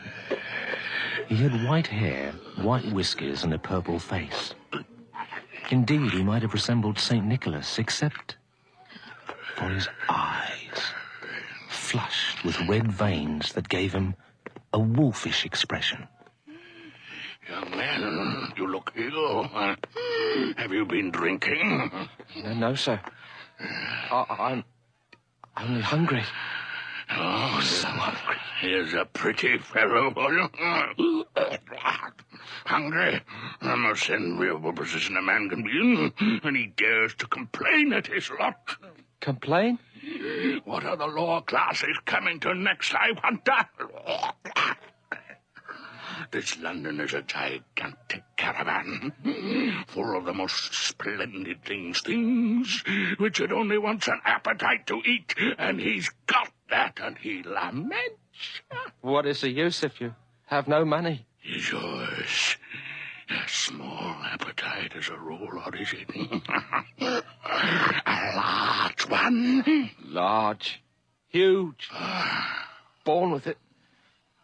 It's very awkward just now. Young man, come with me now at once. But don't sir... talk. That may interfere with the further growth of your appetite. Walk slowly and keep your mouth shut.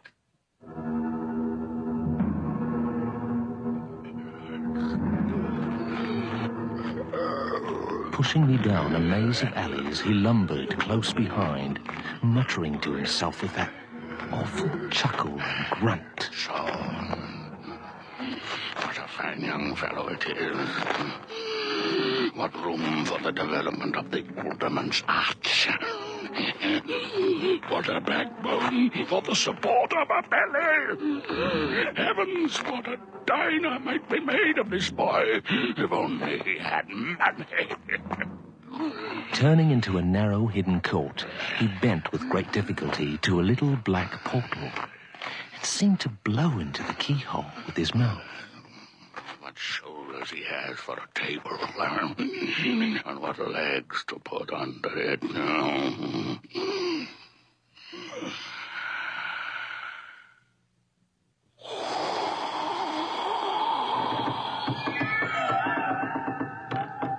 And the door opened.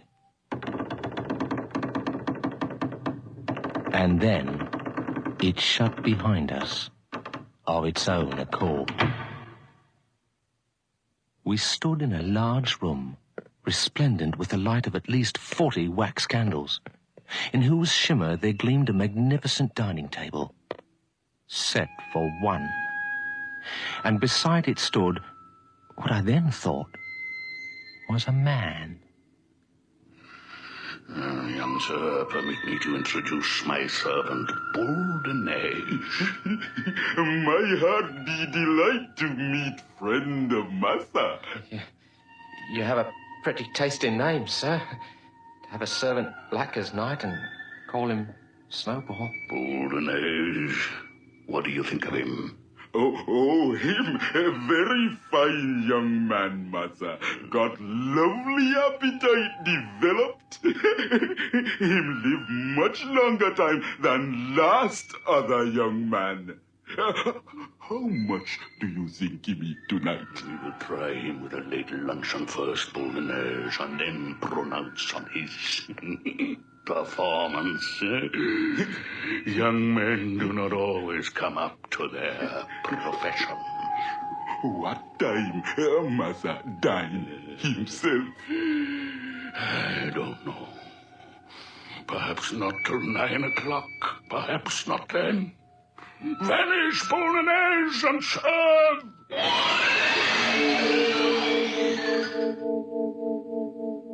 Did the ancient servant go through the floor? Did the table sink when he disappeared and come up loaded with succulent dishes? It seemed so. Food. A banquet. Oh, let me eat. One moment only, a single moment. Tell me again the nature and extent of your appetite, and oh, be truthful. Our little tongue should never lie for mutton chop or apple pie. You know the hymn? I've got the devil of an appetite. What is there to lie about? My dear young friend, yours may be fierce at first and promise great things and then end in a miserably small performance. I have known such. Tell me, if you eat your fill now, it is 4:30, when you think you might be ready again? I should say about 8. But I might do something light about 7, I dare say. Right now, I could eat a mountain. A mountain! Wonderful are the gifts of Providence. My dear young friend, I am very thankful, deeply thankful that I met you. Sit down and let me take the covers off for you. I long to see you eat. I will wait upon you myself. No one else. Just we two. And the delectables.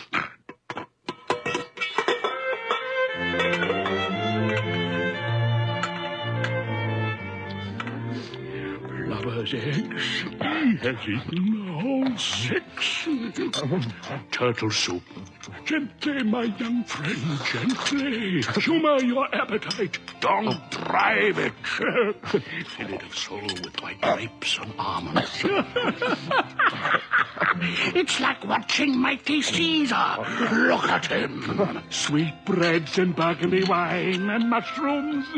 Smiles of the dear little innocent confiding car. Cooperate with it, eh? Mauviettes en casse. Larks in baskets. Sweet rapturous singing larks. Toothsome cocky yelly larks. Eat them up. Bones and all. My dear sir, and drink something. Here, a champagne, hock, and soda. Have a dash, sherry. It's a made-up wine, eating the best of it. Come, a little champagne. I generally take drops here, sir, but if you please, a little fizz would be acceptable.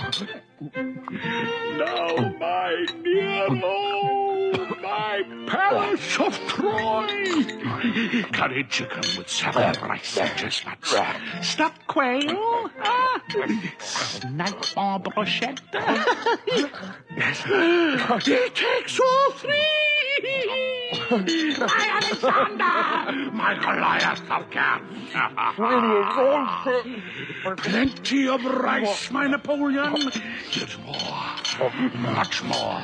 Now, apricot jelly and cabinet pudding. Cheese brie. Yes, sir, I'd like it.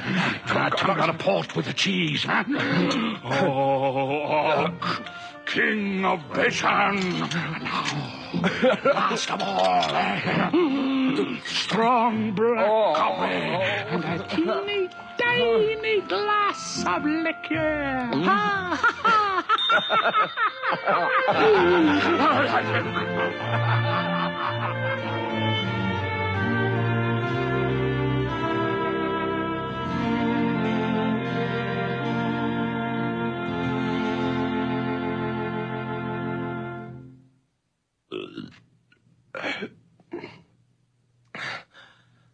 Sir, I am more grateful than I can tell you. And the gratitude.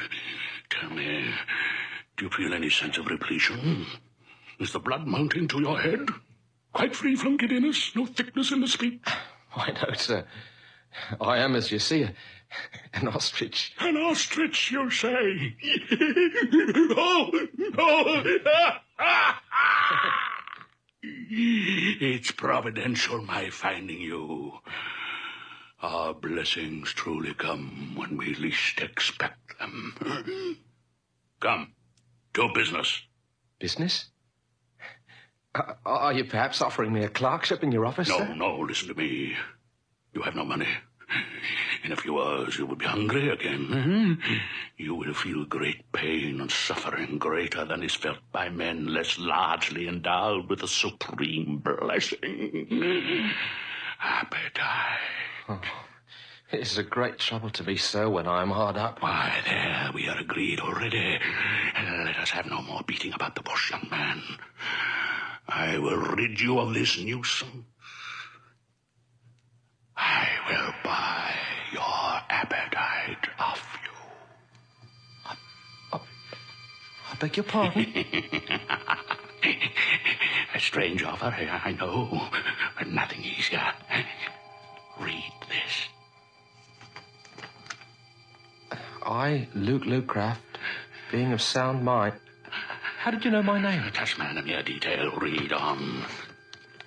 Do voluntarily and of my own free will and accord agree and promise to resign my appetite entirely and altogether for the use of Ebenezer Grumbelow from the day and hour of execution of this deed. In return whereof I agree to a monthly allowance of £30.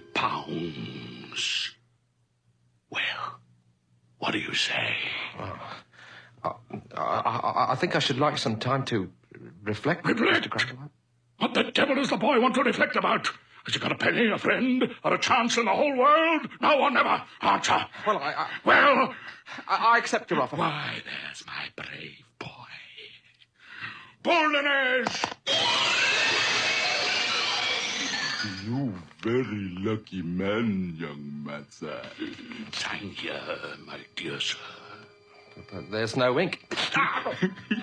He cut me. Only tiny prickle, master. Just little drops of blood on pen. So... We have no ink handy, dear boy. To sign in blood is a mere form, the merest form. That's it. Done. Done. Boldenese. Dinner at 7. I feel myself getting hungry already. Oh, blessed day. A huge dinner, Boldenese, with curacao punch.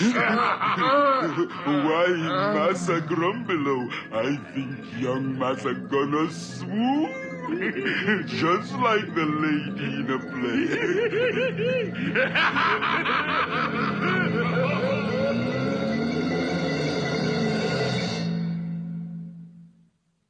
When I came to myself, I was home again, in my squalid little room. On the table lay... a letter? Addressed to me? It was from a firm of solicitors, Crackett and Clarges, dated that evening at 5:30, half an hour after I signed the paper stating that they were empowered by a client whose name they never mentioned Give to give Mr. me Lucraft the sum of £30 monthly to begin this present day.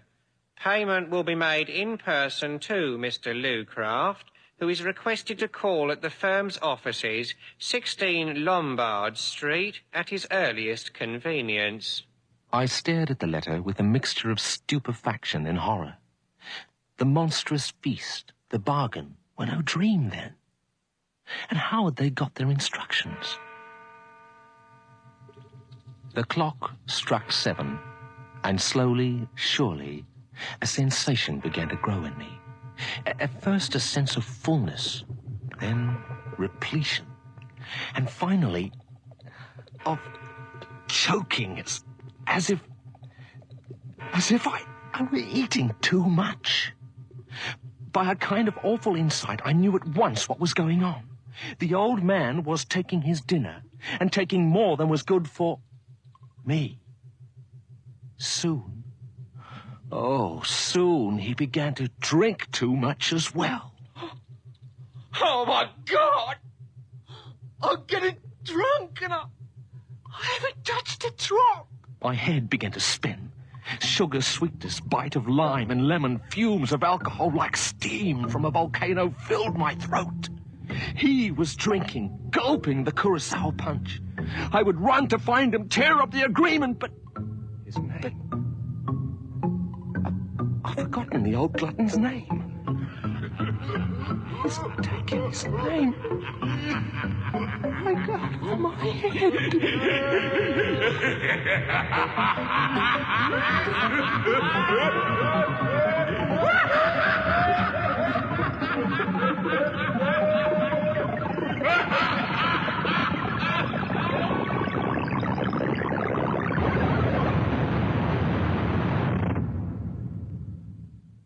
Next morning, I woke with my head splitting and my stomach in flames. I hated the sight, the smell, the very taste of food. Forcing down a tiny morsel of breakfast, I went with heavy heart to the solicitors to receive my blood price. Ah, Mr. Lucraft, I thought you would soon come round to us after the letter. Here, sign that. You haven't been long. None of them are. May I ask, sir, if you know... I'm not allowed to answer any questions you may put, Mr. Lucraft, nor to ask you any. So take your money, and good morning to you. But I have to know... I suppose, like the rest of them, you don't know the name of your benefactor, and would like to. Yes. But you needn't ask me. Before you say it, I've orders not to admit you to see either Mr. Clarges or Mr. Crackit. They'd trouble enough with the last one of you. He broke into their office once, drunk, and laid about him with a poker. Drunk? Oh, God! However, Mr. Lucraft, I hope you will be more fortunate than your predecessors. Where are they now? Who are they? Dead and buried they are, all of them. Gone to kingdom come. Delicious trimmings killed them. Oh, delicious. God forgive you. Poor old gentleman. Your patron, I mean. He's too good for this world, as everybody knows. He did say when the last went off, he would have no more. He wept over it and declared that his bounty was always abused. But there never was such a benevolent old chap. I only wish he'd take a fancy to me. What did you say his name was, by the way? Why, if you don't know, I am sure I do not. Here's your cheque, Mr. Lucraft. But I fear there is a blight on the recipients. Oh, indeed. Lord, what a healthy chap Tom Kirby looked when he first came for his cheques. Strong as a bull and fresh as a lark. A good appetite, had he? No. Couldn't eat anything after a bit. Said he fancied nothing. Pined away and died in a galloping consumption. Nobody ever saw him drinking, but he was drunk every night, like the rest. Went out in 3 months. Better luck to you, Mr. Lucraft.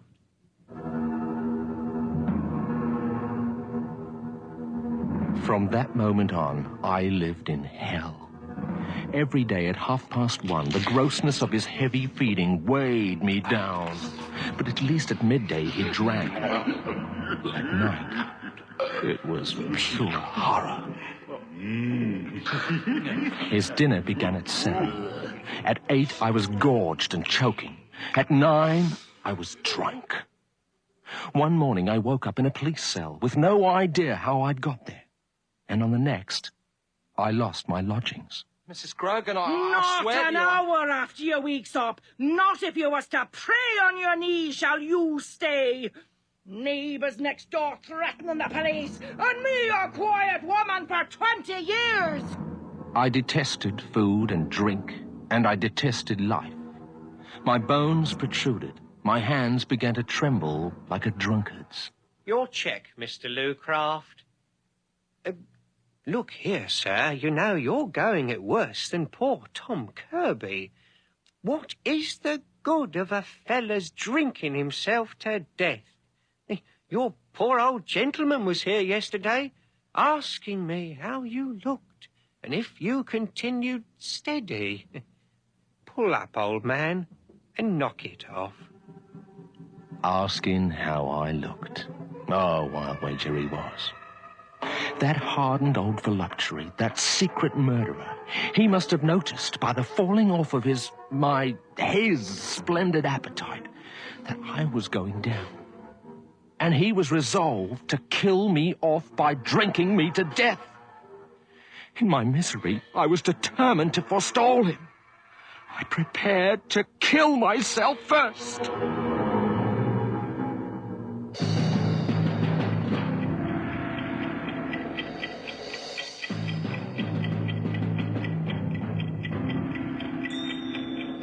But the next evening at 7, as I sat in my lonely room, awaiting yet another drunken bout, suddenly... My God. What is it? I've never felt like this before. It's gone. Where is the choking feeling? Where's the drunkenness? It can't be. It can't be that I'm free.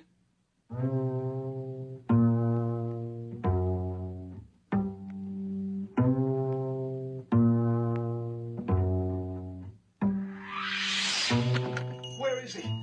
Where's that damn clerk? Let me see him. Moderate your language, Mr. Lucraft. This is a solemn moment. It is my melancholy duty to inform you that your patron is dead. I knew it. I knew it. I've been a free man since last night. Look at me. I'm cold sober. On such a sad occasion, I should certainly hope so, Mr. Lucraft. I have the honour to present our senior partner, Mr. Crackit. Mr. Lucraft, my deepest sympathies. The poor old gentleman is gone at last.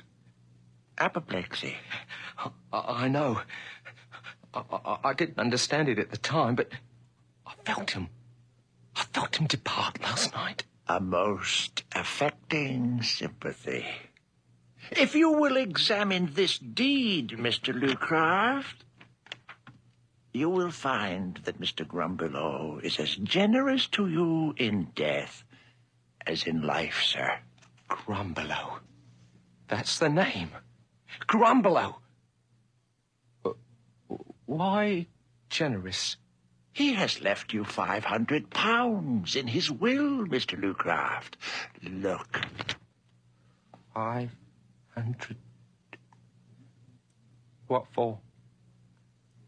What is he up to now? An ungrateful turn of phrase, young man. Mr. Grumbelow's love for the poor and humble was a byword to all who knew him. He asked nothing but that you care for his aged servant, Mr. Boldenez here, and cherish him as if he were your own father. No. Why, Massa, Boldenez, very good servant. Cook a lovely dinner, make young Massa rich like Massa Grumbelow. I'd rather hire the devil. Mr. Lucraft! If Massa likes, that can be arranged.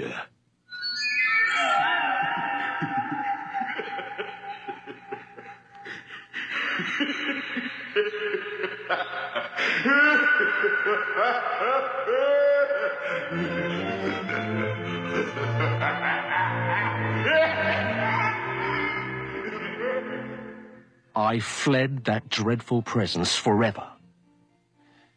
But I had saved a good deal of my monthly payments from the old monster, and my old master, Mr. Cairns, welcomed me back with open arms, and so did his daughter Juliet. I've been a happy man ever since, except for a certain distaste for the groaning tables of Christmas, as you see. A month after our marriage, I told my darling Juliet the whole story. She asked if I took her for a fool. All the same, she has never allowed me the key of the spirit's case.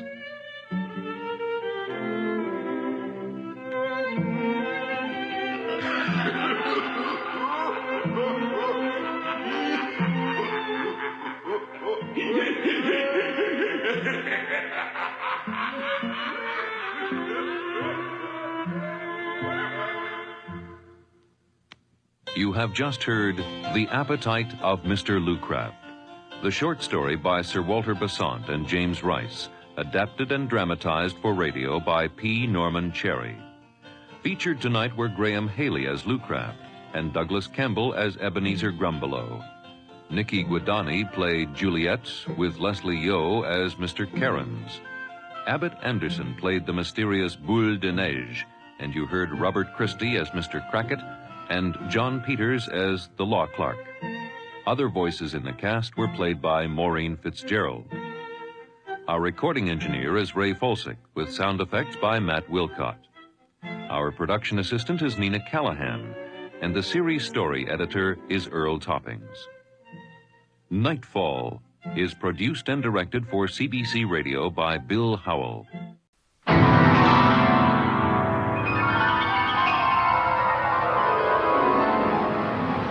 In the dream, You are falling, lost in the listening distance, as dark locks in.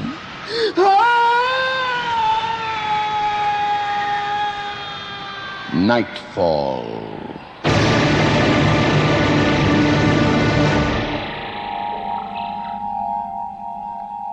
Good evening. Tonight, we would request your attendance at a formal ball given to honor the most important guest of all. The setting is London, the year 1750. The play, based on a short story by Peter S. Beagle and dramatized by Len Peterson, is called The Guest of Honor. Parties. I'm so bored with parties. But it's expected, Lady Neville. But I open the season with a gala that leaves everyone gasping. Lorrimond, you're the poet. Inspire me. Oh, let's see. Poisoned champagne every fifth glass. My lady, you'd be the talk of London and Edinburgh. Serious, Lorrimond. Now, whom might I invite who wouldn't bore me silly? The king, of course, the Archbishop. Georgie Porgy, when he goes on and on and on in his German strudel English about his mistresses and his money, my feet go to sleep. As for the Archbishop of Canterbury, all that talk about altar boys. But you have inspired me, Lorrimond. Someone I'd not thought of. Oh? The ultimate guest. Who? Death. You mean... Death. In person.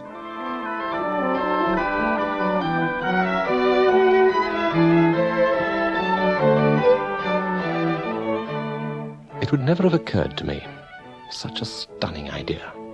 Death, a party guest. Why not? At Lady Neville's next grand ball. Since her husband died, her life increasingly has been devoted to parties and balls, the leading lords of England all eager to be invited. She's the wisest and wittiest woman in all London, Lady Neville. And I, David Lorrimond, her personal secretary and poet laureate. What a brilliant combination. Strike the king off my list, Lorrimond. His Majesty off. As you wish. Struck off. And his queen. Caroline? All that royal Teutonic wit. Boring. Ecclesiastical wit. Off the list as well. The Archbishop of Canterbury. All archbishops. And bishops. It should improve the general level of dancing. And no George Frederick Handel. No Handel on the harpsichord? Playing for his supper? Oh, his music's marvellous, but I doze. My dear Flora, this is beyond my comprehension, this break with... Ask your wisest friends if this is not rash. Inconceivable. Summon them!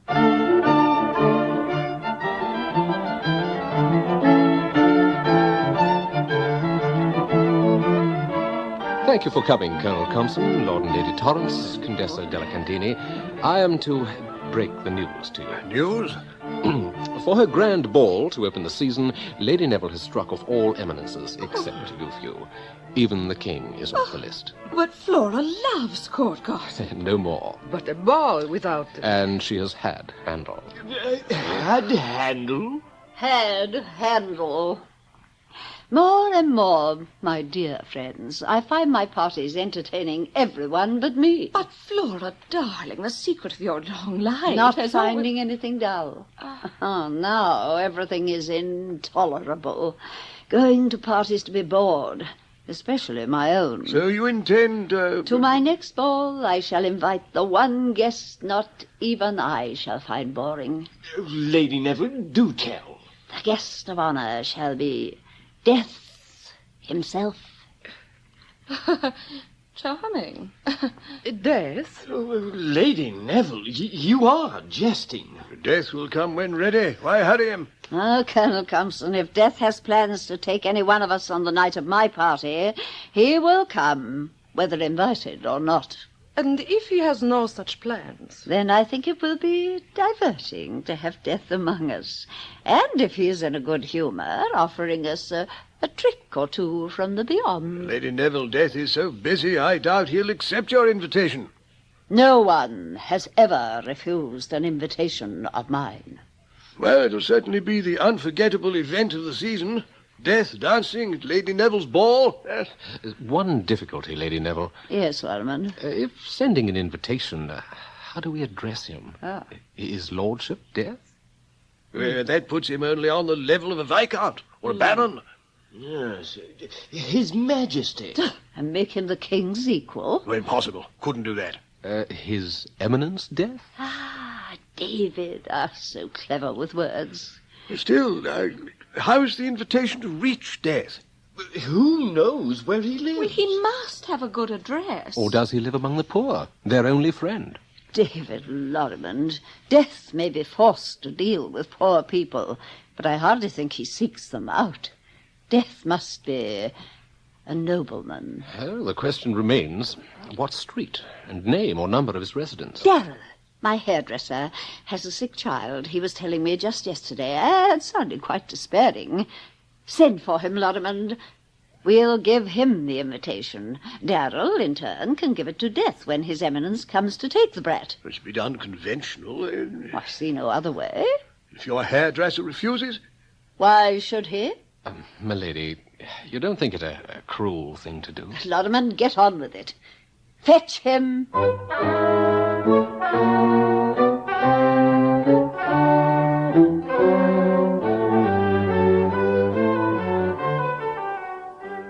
No fuss. Darrell, the hairdresser, comes as bidden. Sir, Lady Neville's wanting me? Yes. Come in. But, I'm not to do her hair? No. Hair of a guest, then? Not a guest. I don't do servants' hair. These scissors and pins never touch but ladies' tresses. She up to test me, sir, scheming to give me a scullery maid to dolly up, and when I does, out I goes? No, Darrell, no. Something missing? A valuable? I wouldn't touch a valuable. Lorimer, you tracked him down. Darrell, how is your son? Billy? Poorly, ma'am. Well, when Death comes for him, will you please give him this invitation? Death? Lady Neville? Well, you are expecting him, aren't you? At home? Yes, ma'am. Well, why the surprised look? Take the invitation, give it to him. And it's RSVP, mind you get a reply. This is all, ma'am? Yes, all. But highly important to me. I'll, see to it, ma'am. Lorrimond, I was right, as usual. He's happy to do it.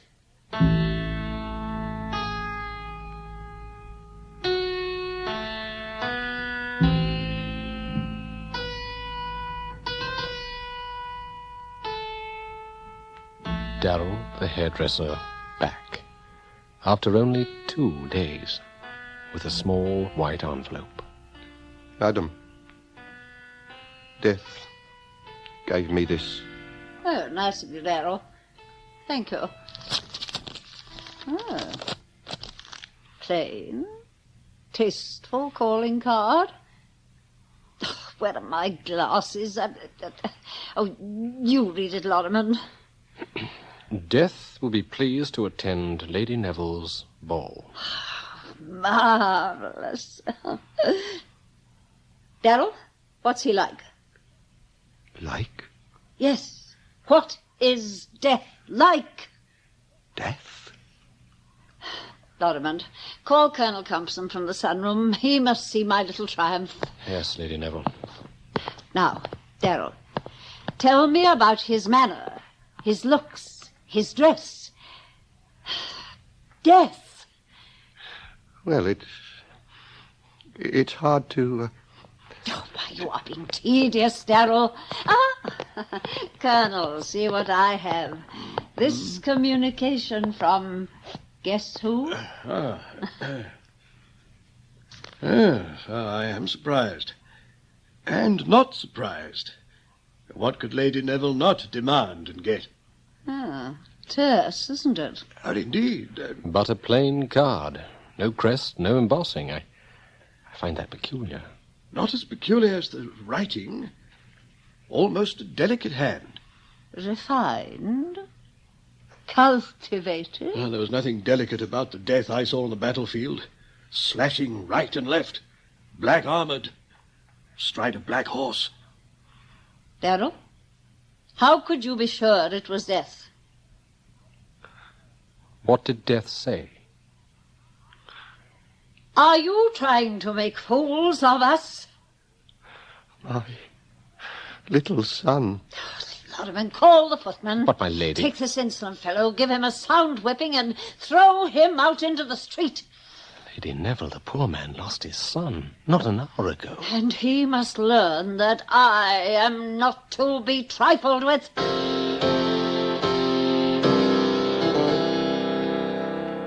I believe that note is genuine. The ball in Death's honor shall take place 2 weeks from tonight. Let death come as death pleases. But, as a skeleton? I am less frightened of death and less certain of its form than I was. I am too old to be afraid of anything that can still use a quill pen to write a letter. Colonel Compson, David Lorimer, spread the word to my many friends and urge them to speak to their servants so that all of London may be informed. On this one night, no one in the world will die, for death will be dancing at Lady Neville's ball.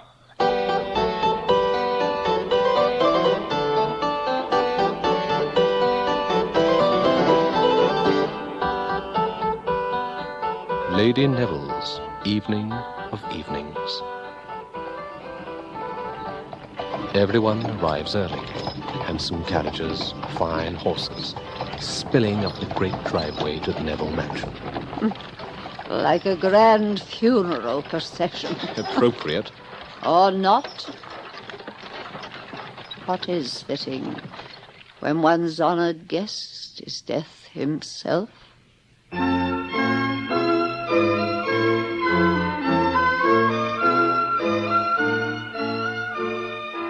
Finest musicians in London. But for all their lovely notes, not a single couple steps onto the dance floor. No young lord begs the honor of the first dance with Lady Neville. Everyone clusters against the walls, in corners. Why have they come to my party if they're afraid? I will die sooner than anyone here, but I'm not afraid. Entertaining death excites me. Excites or frightens you? Your scarf is twisted in knots and you cannot sit down without rising again.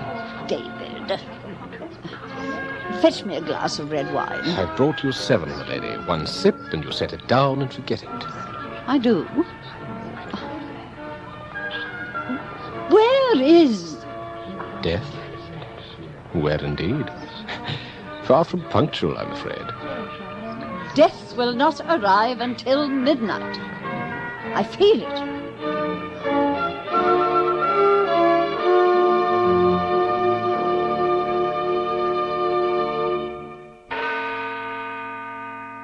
Striking midnight. What form will death take? Or what disguise? Don't distress yourself. Death will have my face. It has not come. There, my darling. I told you nothing to be afraid of. The whole thing's a joke. A hoax? Death will not be invited again.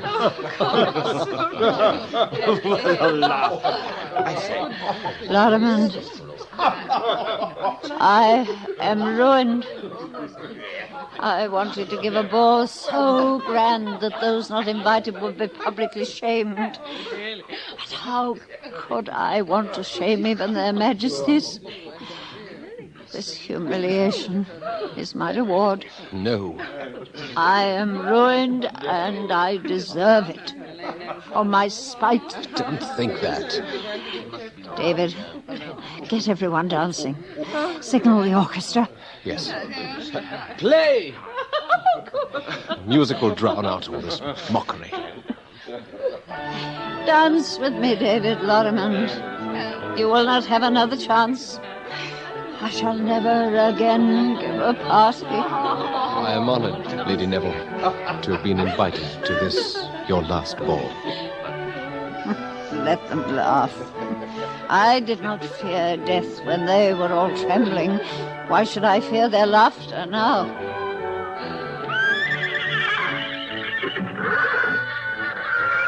What is that? And this cool chill suddenly through the house. Am I late? Oh, I am so sorry.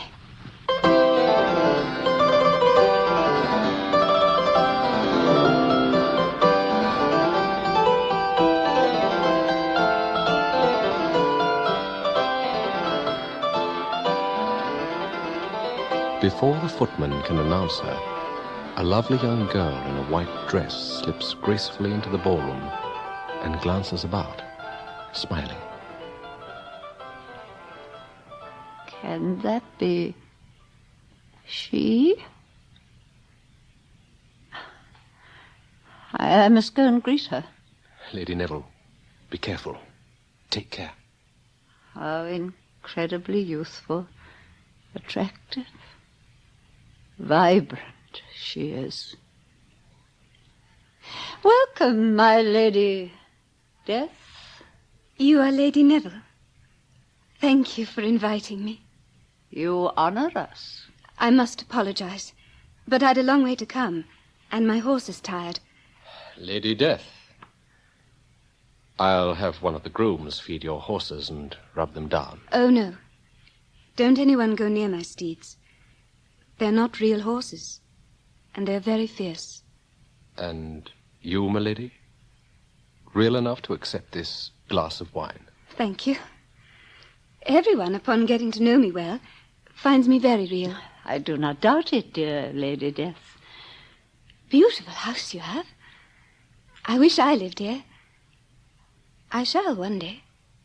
You what? Oh, I'm sorry, Lady Neville. I'm cruel without wishing to be. I'm not used to this kind of hospitality. And I do stupid things. Please forgive me. You have said nothing untoward. While you are my guest, my house is yours.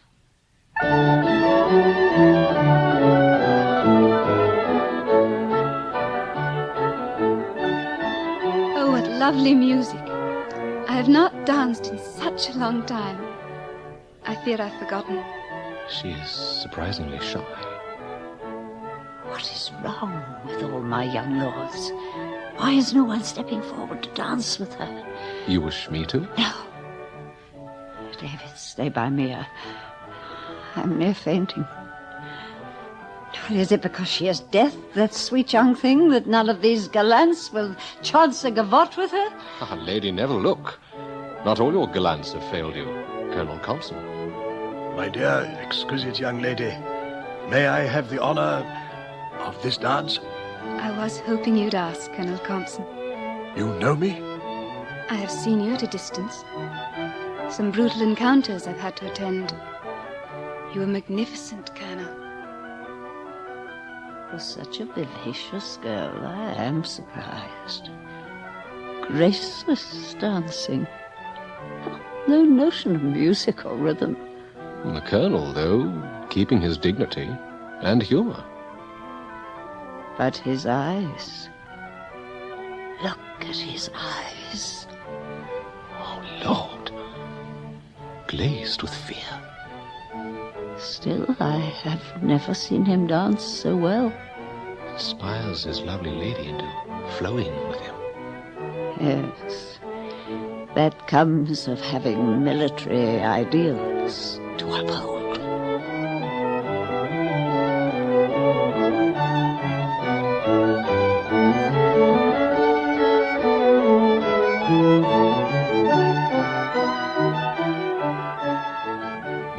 little, other couples overcome their fear and slip hurriedly onto the floor when death has her back to them.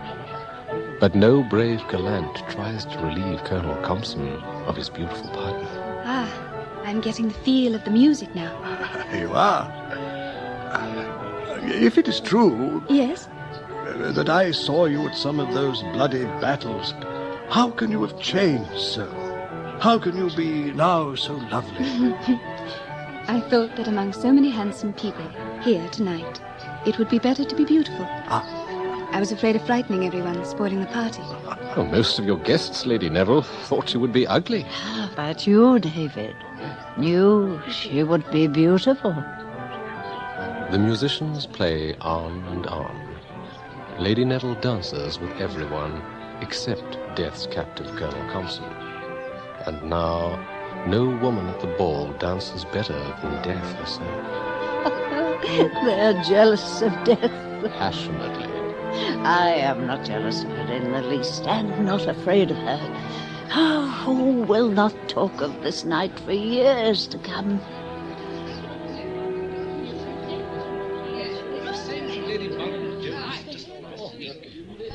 Oh. What has happened? Well, the poor musicians cannot play forever. Exhausted. Out the window. Look. The night is almost gone. I too must go. Oh, no. Even though the dancing is done, you must stay a while longer, sweet Death. I have had a wonderfully worldly time. I will remember this night forever. Then stay. A while longer. Dear Colonel Compson, my first real gallant. Not tired of me yet? Never. Do stay. Lady Death, stay, so I may dance and talk with you. If Colonel Compson, who plays the harpsichord tolerably, will play. Such gallants I have. A soldier and a poet. Oh, to be a woman. But this romancing comes too late. I must go. My husband and I think you're charming. Beautiful, please stay. Ah, gracious Lady Torrance. Terrified of me all evening. Clinging tightly to your husband. No longer? And the Contessa della Candini, standing well back, disapproving. Do you want me to stay? To be one of your friends? I disapprove no longer. Nor do I envy your beauty. You are a true lady. And you? And you? And you? All of you? Do you want me to live among you? To be deaf no more? Yes. You want me to visit your homes? Come to your parties? Wear the gowns you wear? Say the clever things you say? And will one of your gallants marry me? The rest of you dance at my wedding? Oh, yes, stay, become one of us. Be certain. Be sure, all of you. If one of you says, no, go away, then I must leave and never return. Do all of you want me? We are dull and stupid and grow old uselessly. Stay with us, Lady Death. Very well. I shall stay. I will be deaf no more, but a woman. There is a price to pay. There is always a price. One of you must become deaf in my place.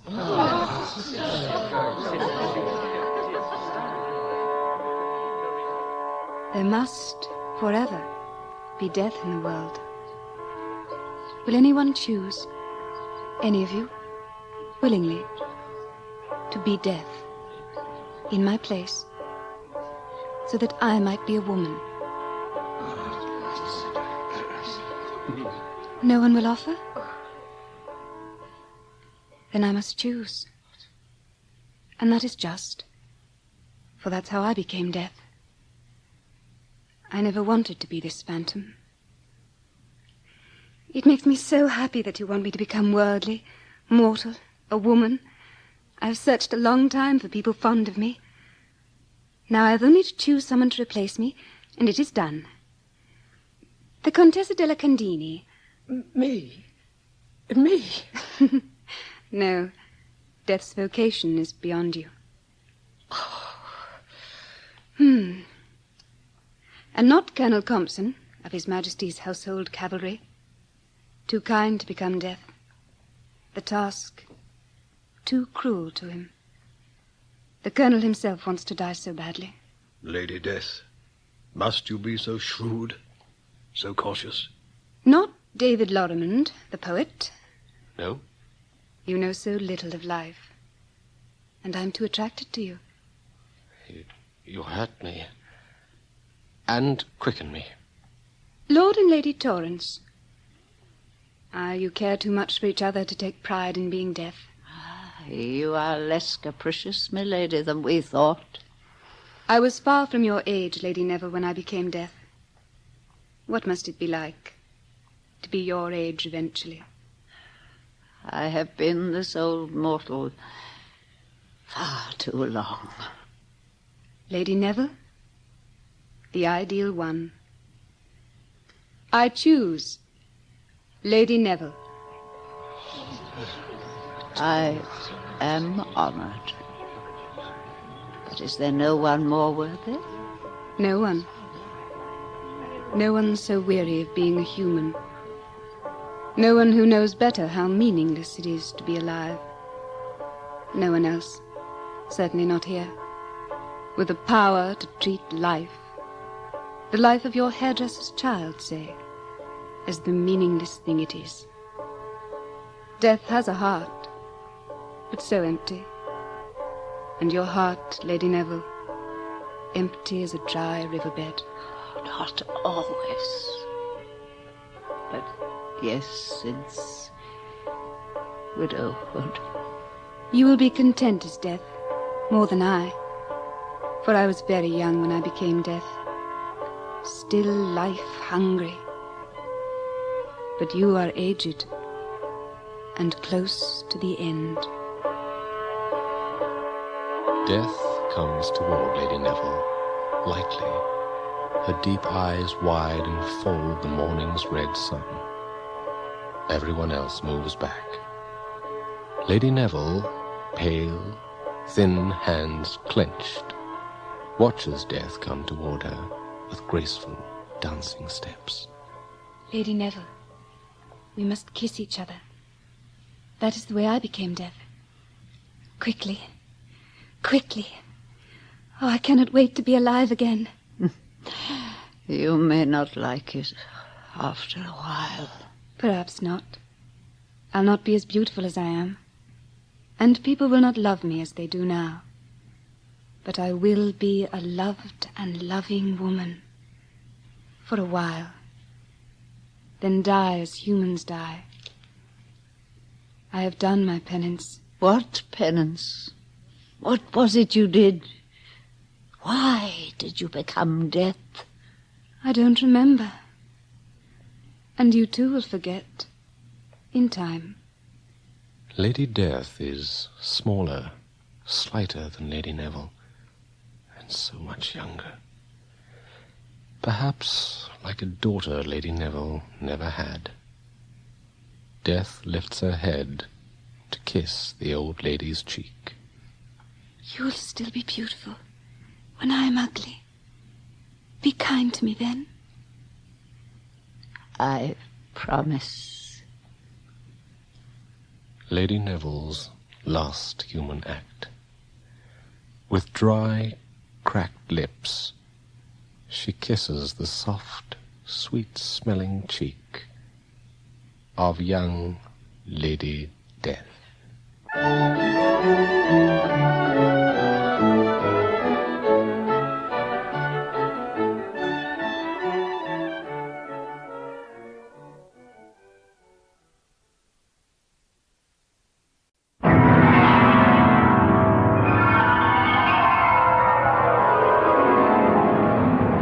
In the dream, you are falling, lost in the listening distance, as dark locks in.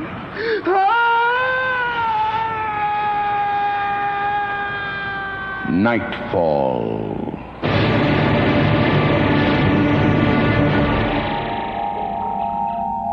Good evening.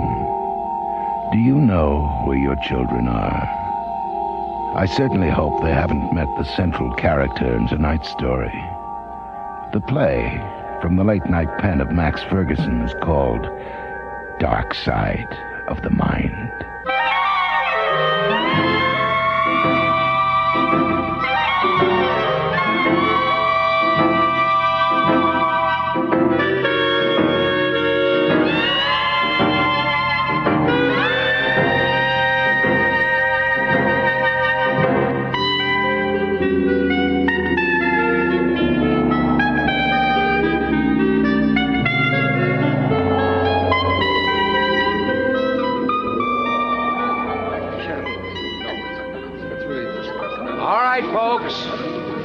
All right. I'm Detective McConnell. My men are going to comb every inch of this area, and you really aren't going to be any help to us standing around in the way. So would all of you please get the hell out of here? I suppose that's no way for a public servant to talk to his employer, Sergeant. But I'm in no bloody mood for niceties. Yeah, I know how you feel. 3 murders in 10 days. And nothing to go on. Not a shred. There's a whole lot of parents in this city terrified. They're not going to put up with much more of this.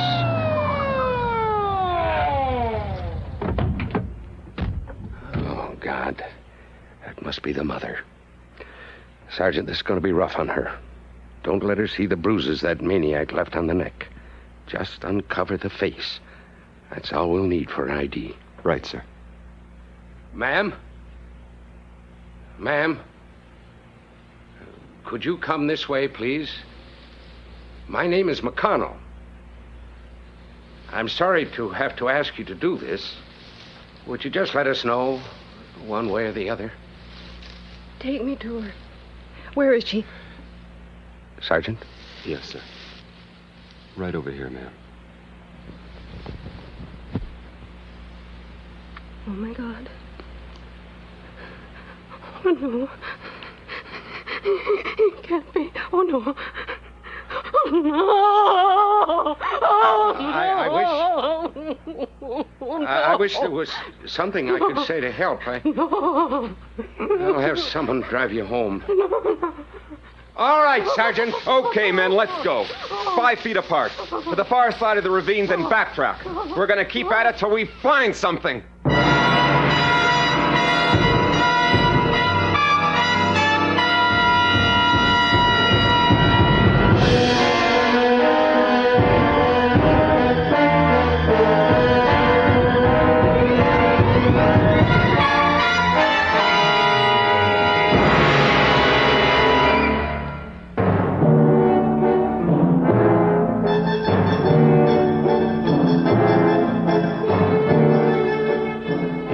Refusing to divulge any details, he told reporters that the 3 slayings which have shaken this community in the past 10 days appear to have been committed by the same person.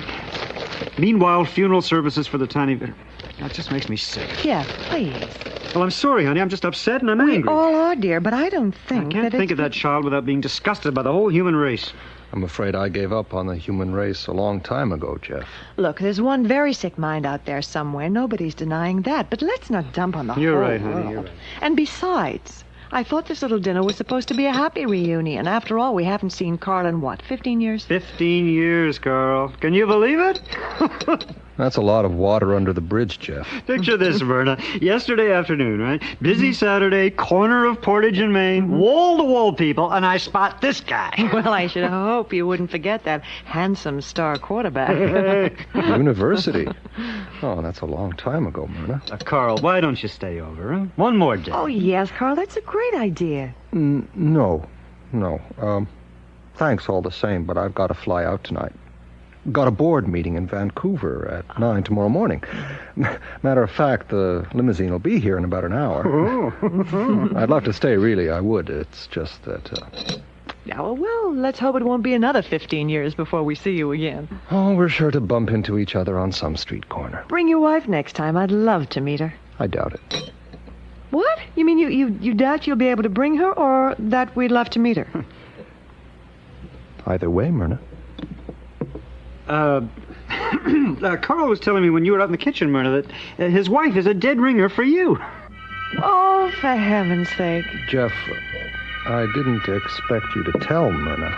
Come on, Carl. Not classified, is it? No, it's just that, I don't think it's particularly flattering for a woman to find that she's a carbon copy of another woman. Carl, really? That doesn't bother me at all. Well, then, maybe it should. Who's for more coffee? Carl? Please. Jeff? No, I'm fine, dear. That's fine, Emily. Emily? Myrna. I'm sorry. Myrna. Carl, my strong resemblance to your wife, does it bother you somehow? No, I'm sorry. It's been a hectic couple of weeks in Winnipeg, trying to track people down, close deals, partying too late. I guess I'm just a bit exhausted and cranky. Well, look, we've got an hour before you have to leave for the airport, so why don't we just take our coffee into the living room where it's more comfortable and put your feet up? I might be able to scrape up some brandy. Maybe a little Grand Marnier, Carl? Brandy for me, Jeff. Okay, how about you, dear? I'll pass. Jeff was telling me you two lived in England for a couple of years. That's right. About 7 or 8 years ago. Jeff had been practicing here in Winnipeg after he got out of dental school, and then he decided to specialize, so off we went. We both loved London, but the cost of living. And when his courses ended, we flew right back to good old Winnipeg. Good old Winnipeg. Oh, Carl, I know what you're thinking, but these dreadful murders could have happened anywhere. I mean, we don't have a monopoly on psychopaths. Maybe not, love, but I'll bet you Carl's relieved his kids are in Vancouver right now. I would be if I was a parent. Well, does it really make any difference? Wherever life is lived, you can't avoid its rottenness. Oh, Carl, come on now. No, I mean it, Myrna. Now, you notice it more when you get older. The optimism of youth starts to erode. Well, for better or worse, Carl, we can't turn the old clock back. Cheers. Cheers. Unless those boys in the lab come up with the secret of eternal youth. That's it. Make time stand still. Childhood could go on forever. Oh. The innocence and sweetness of childhood. Never having to end in heartbreak. Well, like I say, Carl, you gotta be patient. It might take another year or two. It doesn't have to. To achieve perpetual childhood. Well, I don't know about you two, but I find all this philosophy a bit ponderous, especially after a heavy meal. Carl, you haven't told us anything about your kids. How many have you? Pardon? Your children. How many have you? Oh, 3. 3 girls. Oh, how wonderful. Any pictures? Yes, I think I have some here. Somewhere. Notice the modesty, dear. Yeah. Now, proud fathers are never quite sure whether they have pictures of their kids on them. Here they are. Oh, Carl, they're adorable. Oh, look, Jeff. Oh, yeah, she's really a look sweetheart. at these two. Oh, boy, they really are I'd something. just love to have a print sometime, Carl, if you could send us one. Why don't you just hold on to these? Oh, Carl, no, we wouldn't dream of taking... No. I insist. I can get more. Besides, I'd kind of like to, well, share them. Well, I'm not above tucking them into my pocket and passing them off as my own kids. Hey, can you just imagine the male hearts they're going to break in a few years' time? Mm-hmm. Mind you, Carl, I don't think they look much like their old man.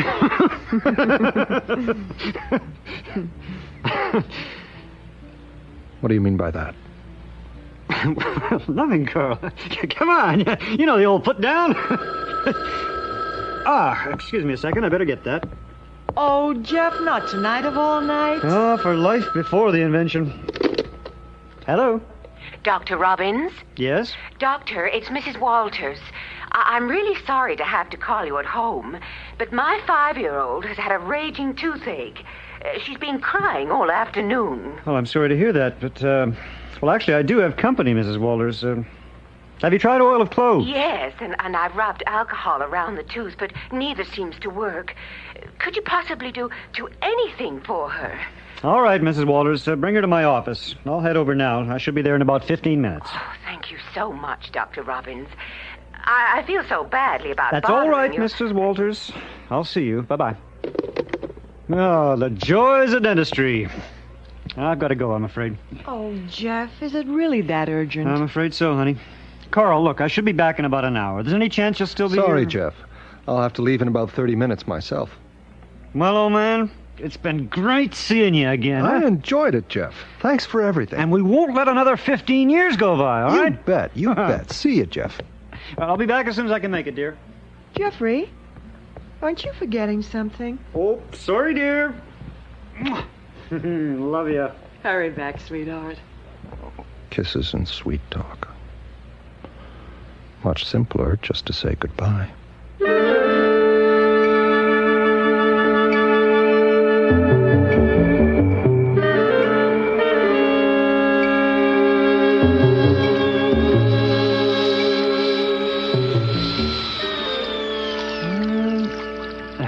Okay, Janie, I think that'll do the trick. Here, rinse your mouth. Gee, didn't even hurt. Now, you remember what I told you, Janie. You brush up and down, not back and forth. And if you do that twice a day, I won't have to see you again for at least... Uh-oh. Down you get. Now, who knows I'm here at this hour of night? All right, away you go, Janie. I'll brush him every day. You tell your mom I can't chat right now. I've got to get this phone. Hello? Jeff? Yes, who's this? Brace yourself. It's Kitty Anderson. Kitty! Oh, this is tremendous. Where the heck are you? I just flew in 20 minutes ago. I'm still at the airport. Pried some mad money out of John. I've got 3 wild days in the big city. Oh, boy, wait till Myrna hears this. Have you called her yet? The second I got off the plane. But there's no answer, so I had to track you down through the yellow pages. Now, what are you doing at the office this time of night? A little emergency. I'm just getting ready to leave. Well, serves you right for being a big, soft-hearted... Hey, Kitty, did you say there was no answer at the house? Yeah, tried twice. The phone just rang. Oh, I can't understand that unless Myrna's in the bathroom. She's certainly home. I left there less than an hour ago. She was having coffee with... Hey. It's your turn to brace yourself. Well, I'm braced. Okay, now go back about 15 years. We're all at the University of Toronto together. Now, who's the big, handsome, #1 heartthrob on campus? Oh, come on, Jeff. There were dozens of those. Yeah, but this one used to take you out, if I remember correctly. Now, sounds conceited, Jeff, but that's still not much of a clue. All-round super jock. Oh, come on, Jeff. I'm dying to know. Star quarterback of the Varsity Blues. Ta-da! Jeff, are you joking? Not a bit. Carl Langford is alive and well and having coffee in my living room. Hey, Kitty, you still there? I'm still here, Jeff. A little stunned, mind you. Ghosts out of the past always do this to me. Oh, I know what you mean. Yesterday I was standing at Portage and Main. Jeff, sorry to interrupt, but this is a payphone and people are getting impatient. Will you do me a favor? Sure thing. Well, I hate to ask this, Jeff, but I can see about 100 people all heading out to the limousine pickup. Oh, Kitty, I'm embarrassed. Why didn't I think of it? Forget the limousine. Of course I'll drive you in. And, Jeff? Yeah? Would it be out of your way to bring Myrna out with you? Kitty, if you drew a straight line from my office here out to the airport, it would practically pass through my living room. Of course I'll bring her. Oh, that's great. Can't wait to see her. And you. Oh, it'll work out nicely. You two can get all the women talk out of the way in the back seat coming in from the airport, and then when we get home, the 3 of us can have a damn good visit, huh? Don't tell her I'm in town, Jeff. Well, let's surprise her at the airport. Oh, she'll be pumping me all the way. You know what Myrna's Can like. you leave now, Jeff? Well, sure. You head over to the Air Canada information desk, and you give me 5 minutes to tidy up here. Now, Jeff, please, could you leave right away? Well, yeah, I guess I can. Have I got time to put my coat on? I'm sorry, Jeff. It's just that, well, this place is so darn stuffy and crowded. Now, I just appreciate it. Kitty, I'm going out the door now. Oh, thanks, Jeff. You're a lifesaver. Lifesaver?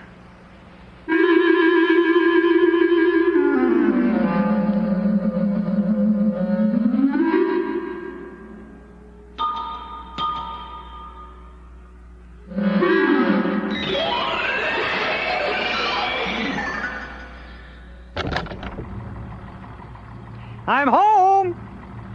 Myrna? Anybody home? That's odd. Carl's coat's gone. Well, but Myrna wouldn't have gone with him.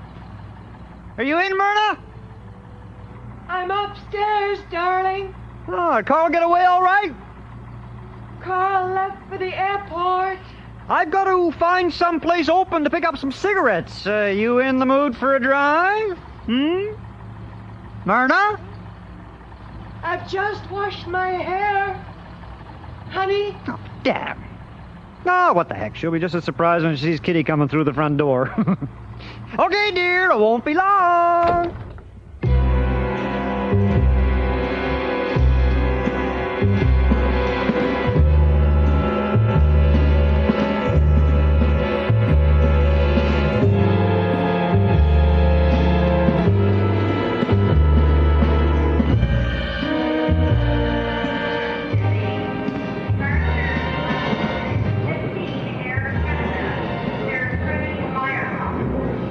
Excuse me, I was supposed to meet a young lady at the desk here. Would you know if there's a message for Dr. Robbins, Dr. G.H.? Jeff, over here. Kitty! Hey, how are you? Gee, you're certainly looking... Jeff, where's Myrna? Well, now, Kitty, that's a long story. I just figured I might never get another chance to step out on the town with a gorgeous... Jeff, I'm serious. Will you please tell me where Myrna Kitty, is? just relax, Sorry. huh?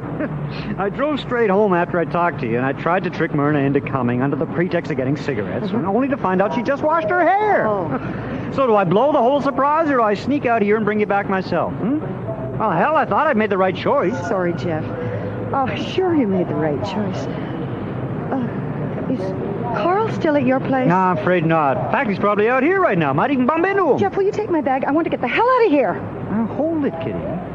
Now, I've been getting some really strange vibes. Is something bugging you? Jeff, I've been uptight all evening, ever since I talked to you on the phone. Hey, that's flattering. I can't explain it here. Come on. Let's get into your car and back to your place. Well, am I ever going to learn what this deep dark... In this car, Jeff, in the car. And I sure hope you've got some cigarettes. We're both going to need them.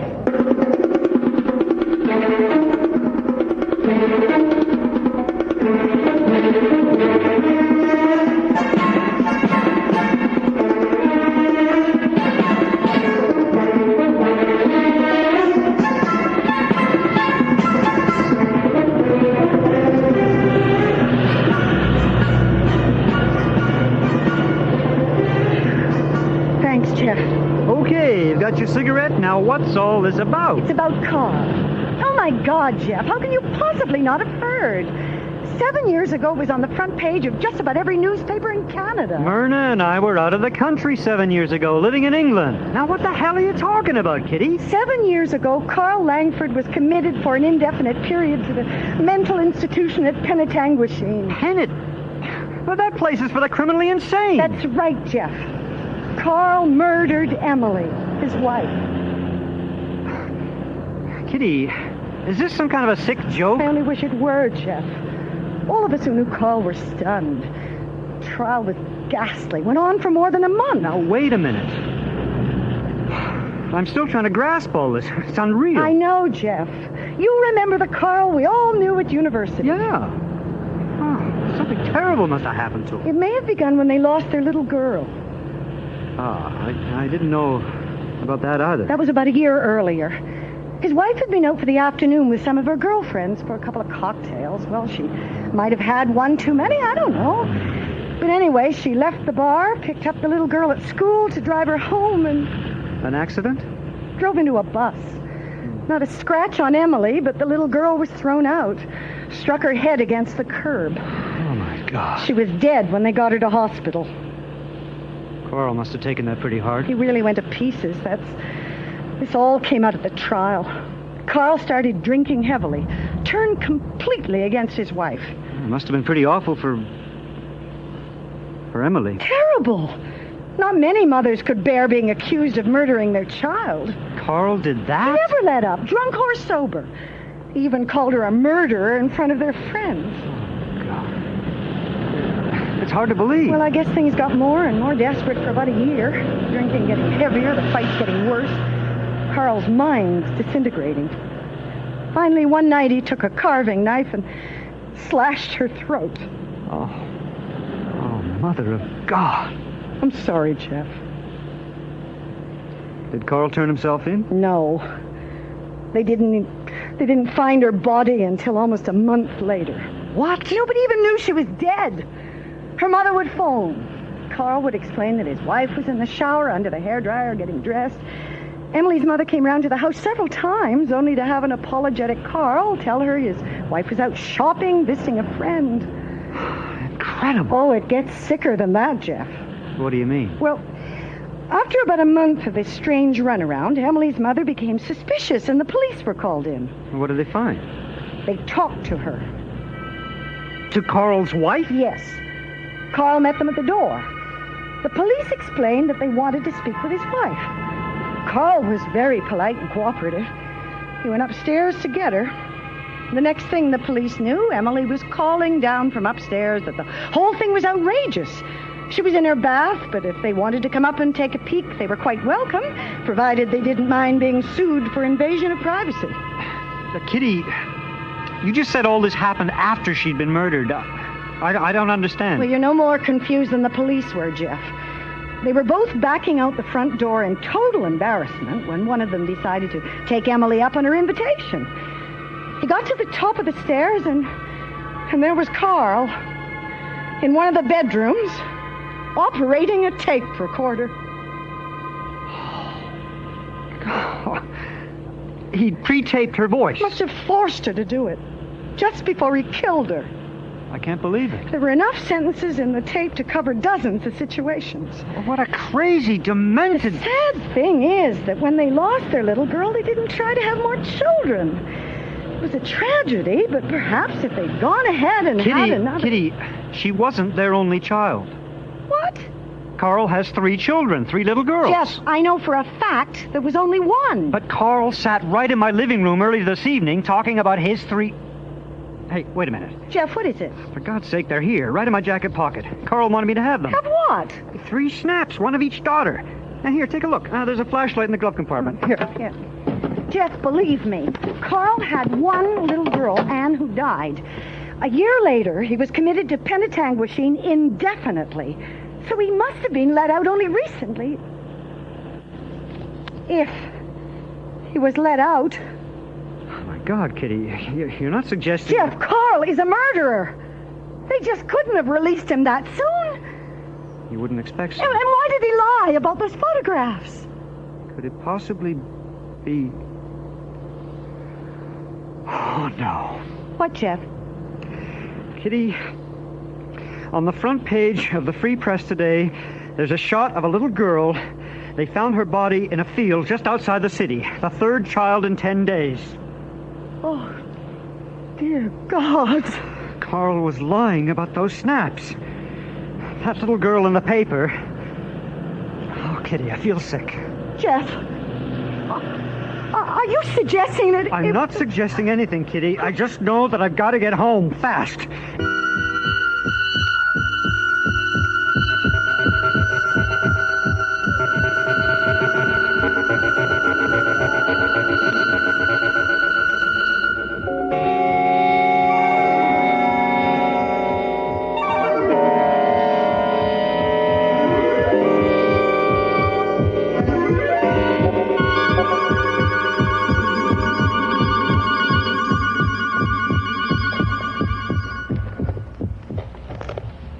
Just a sec, Kitty. I don't want Myrna to know anything about this just yet. I understand. We could be totally wrong, and there's no point scaring the hell out of her with a false alarm. The light's still on in the bedroom upstairs. I don't think she's come down yet. Well, why don't we ease in quietly and get that paper? Right. Myrna? Myrna? Oh, thank God she's still upstairs. Come on, the paper's over here on the table. Now then, I'll just take Carl's snapshot and put it beside... Oh, God. Jeff, it is. It's the same little girl in both pictures. Yeah. Oh, God. Jeff, does this mean that Carl... killed the other 2? Yeah, I'm afraid it looks that way. Oh, no.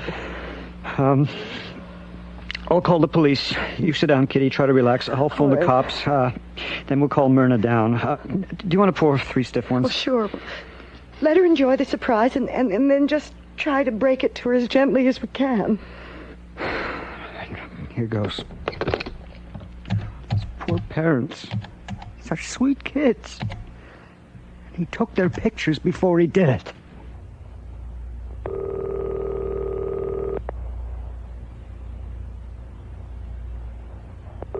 '51 Division, Sergeant Wayne. Yes, this is Dr. Robbins speaking. Dr. Jeffrey Robbins? Yes, sir. I want to report some information. I think it could lead to the arrest of the man who Go ahead, sir. Who murdered the 3 little girls. Just a moment, Dr. Robbins. Ron, can you pick this up on line 3? Go ahead, Doctor. Well, it's hard to know where to start. The man in question, sir. Do you have his name? Yes. His name is... I'm upstairs, darling. Jeff, Myrna's heard us. Carl left for the airport. Oh, dear God, no. Jeff, what's wrong? Sir, do you have the man's name? I'm upstairs, darling. Oh, my God. No, the tape recorder. Carl left for the airport. Hello. Hello, what's going on?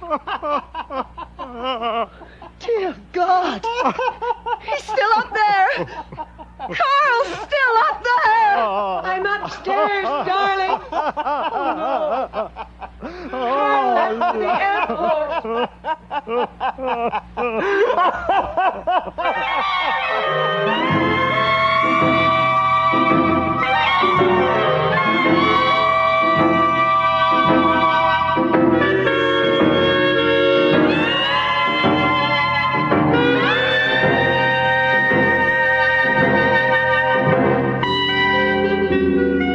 You have just heard Dark Side of the Mind by Max Ferguson.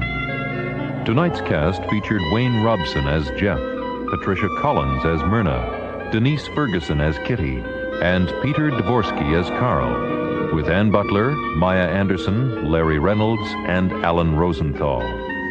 Audio engineering was by Brian Wood, assisted by David Hoyle. Matt Wilcott handled sound effects, with the production assistance of Nancy McElveen. Our story editor is Earl Toppings. Dark Side of the Mind was produced and directed by John Douglas, and the coordinating producer of Nightfall is Bill Howell.